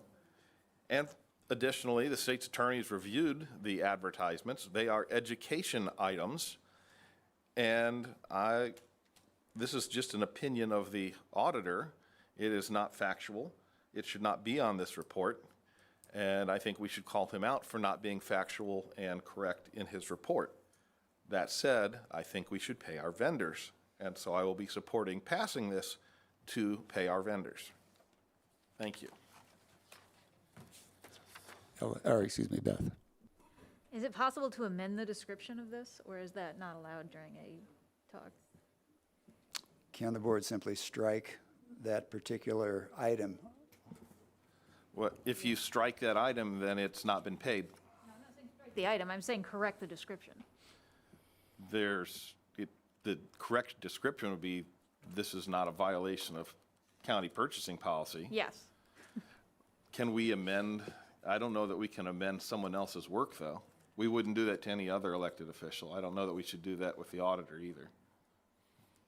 I'm afraid our only option is to call out that this is wrong, but we want to see our vendors get paid.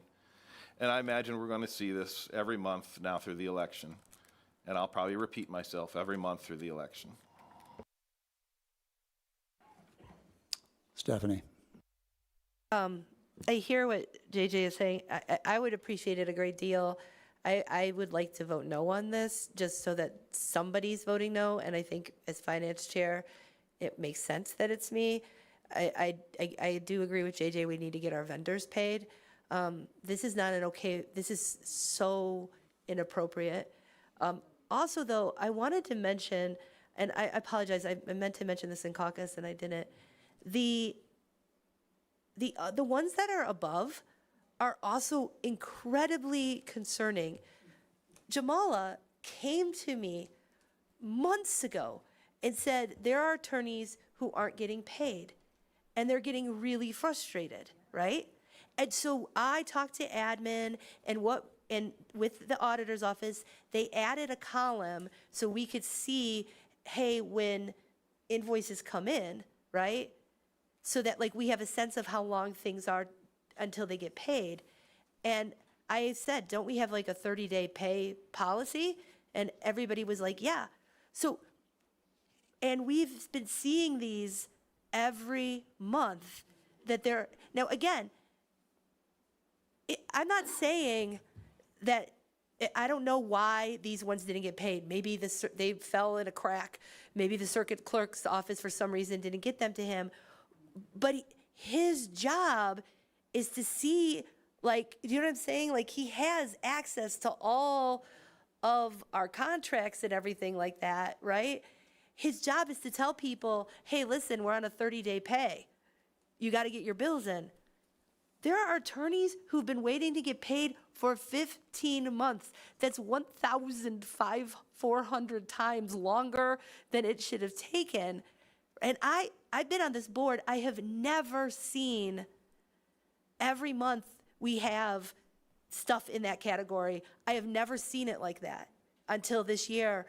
But the fact that it's specifically the attorneys, specifically the thing that triggered me saying, hey, we got to get this right. When I saw it, I was like, I just kind of give up. Like we said to the auditor's office, this is a priority. You need to put eyes on it. You need to be monitoring our bills getting paid on time, right? And look at how long this list is.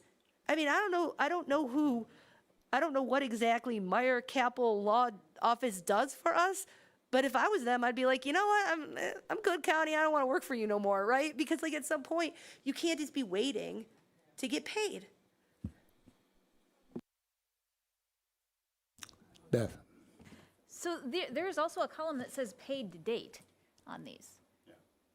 So just point of order clarification. Yeah.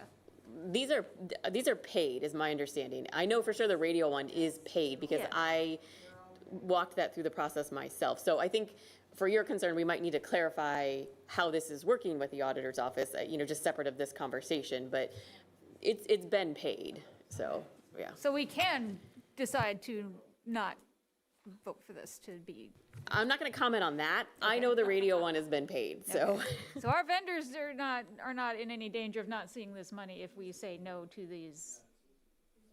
My understanding is this is provided to you a month after it's happened, and it's just a notification of the people who are outside the purchase policy that there isn't necessarily an actual financial ramification to the situation. That is, again, my understanding of this list. Jenny. Okay, so I'm just trying to get an understanding here too.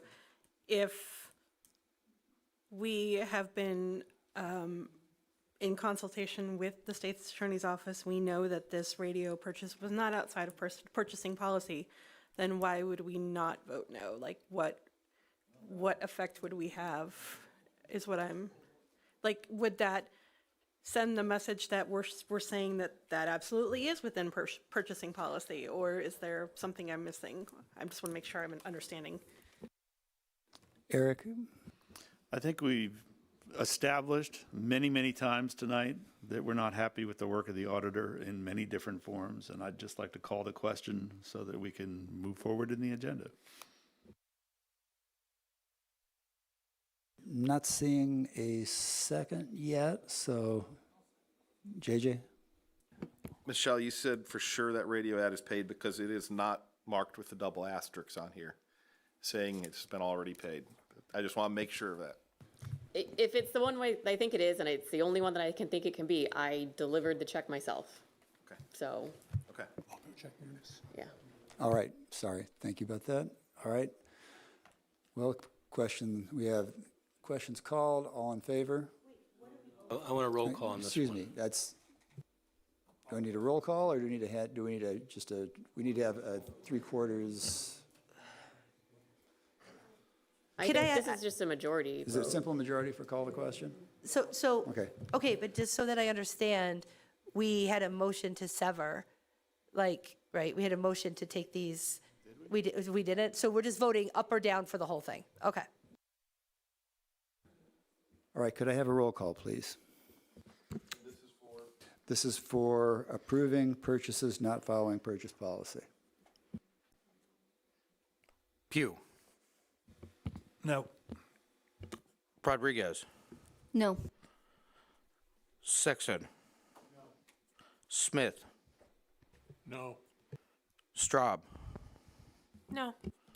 Thorsland. No. Vantage Theronot. No. Wilson.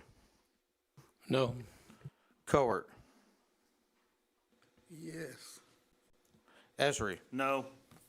Farty. Absolutely not. Furtado. Hanauer Friedman. No. Locke. No. Lockshin. No. Michaels. No. Owen. No. Carter. Yes. Motion fails. All right, moving on. Can I get a motion to approve the adoption of Resolution 2024-233 approving amendment to contract with PJ Horror, Inc. for County Jail Consolidation Project? Motion from Locke, second from Lockshin. Discussion.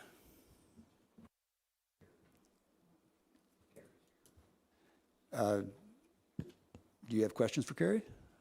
No, I was just, if you hadn't seen, Carrie is Yeah, here. she is here. Yep. I do know that. If have questions for her. Okay, all right. Does anybody have questions with regard to this? This is for, yep, go ahead, Jenny. I will say this came out of facilities, though, not out of Carrie's purview. So this is just because we're nearing the end of the project and they're trying to hit project completion. So they are sending us through change orders and not waiting for facilities meetings at this point, just so they can wrap this up. They want to move people into the new pod, I believe, and get started working on the older sections. So we're trying to wrap up and make that date a go. Go ahead, Jen. Captain Vogus has waited so long, I wonder if she would like to tell us anything.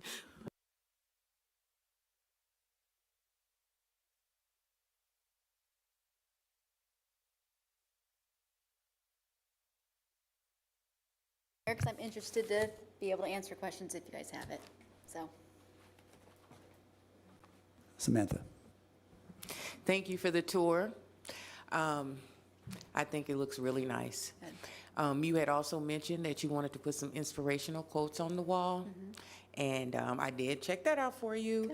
The guy that did that artwork at the Urbana Neighborhood Connection Center, he's in local, but I did want to give you some names of some local artists that maybe you can work with that do just as good work. That would be great. If you can just send those to me, because I would like to get something along that whole way.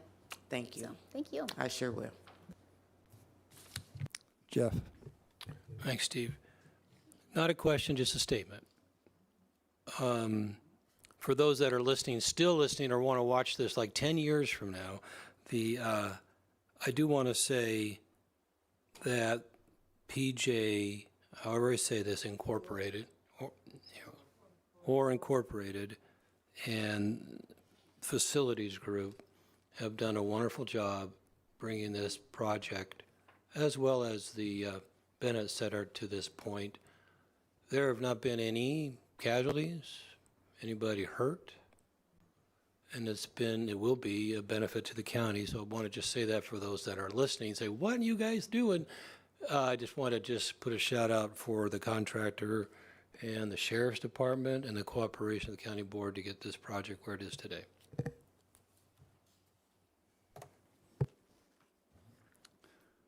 All right, could I have a roll call, please?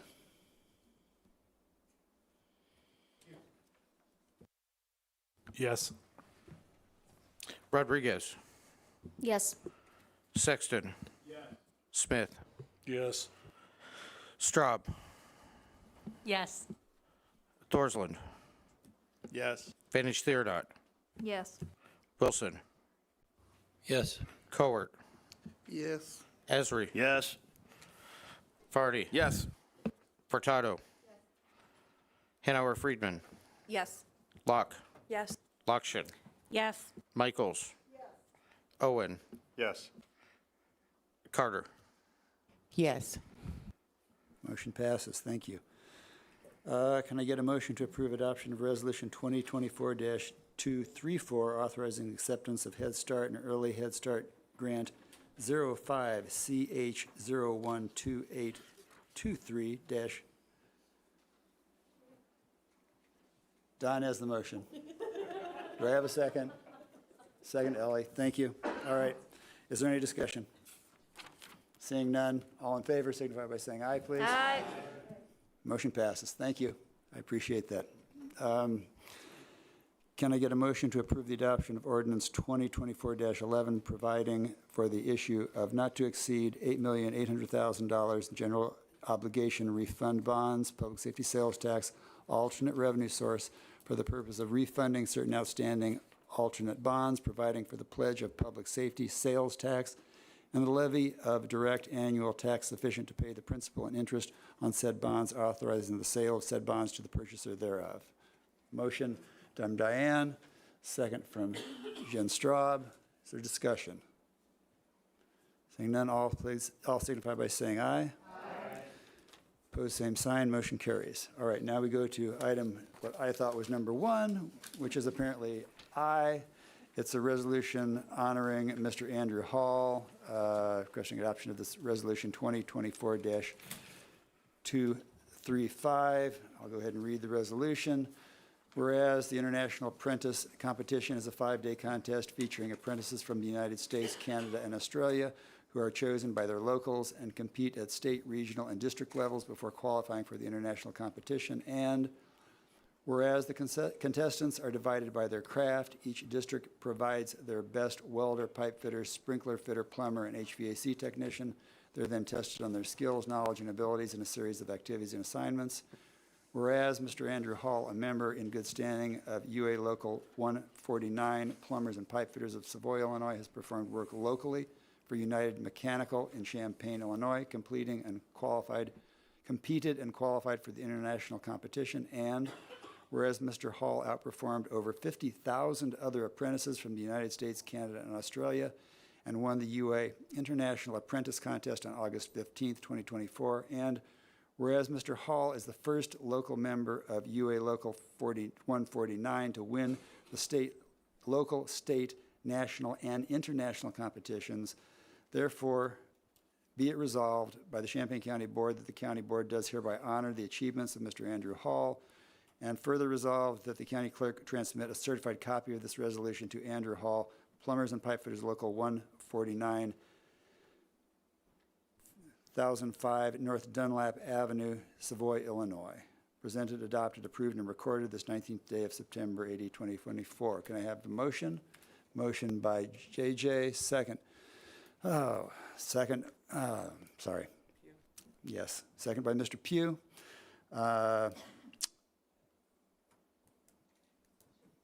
Okay, before we vote, go ahead. Question? This, just curiosity, it says that they're divided by their craft.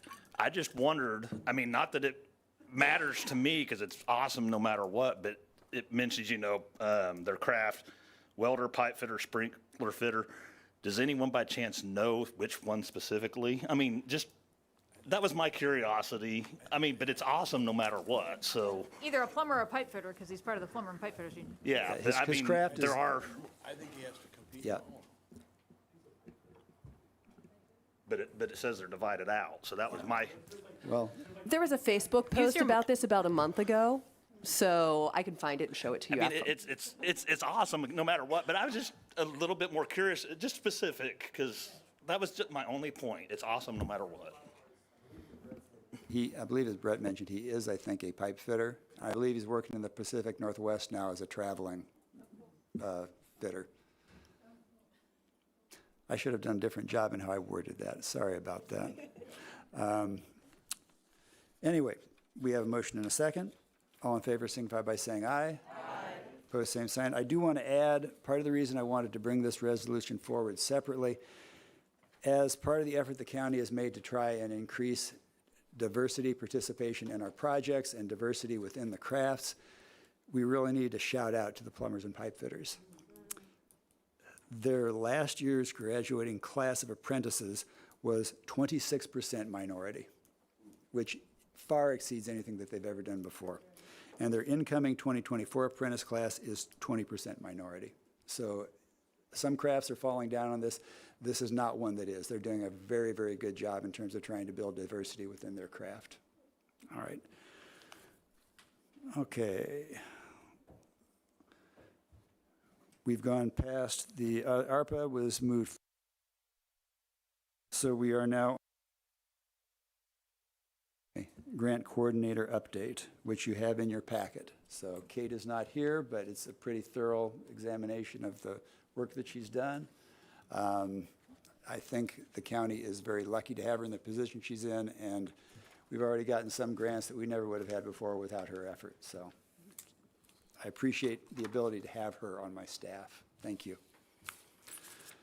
Moving on, the decennial committee reports for the county board. Reports are all available on the website from Brown Township and Road District, Crittenden Township and Road District, Ogden Township and Road District, Raymond Township and Road District, Ayers, Raymond, South Homer Multi-Township, and Ogden Stanton Multi-Township.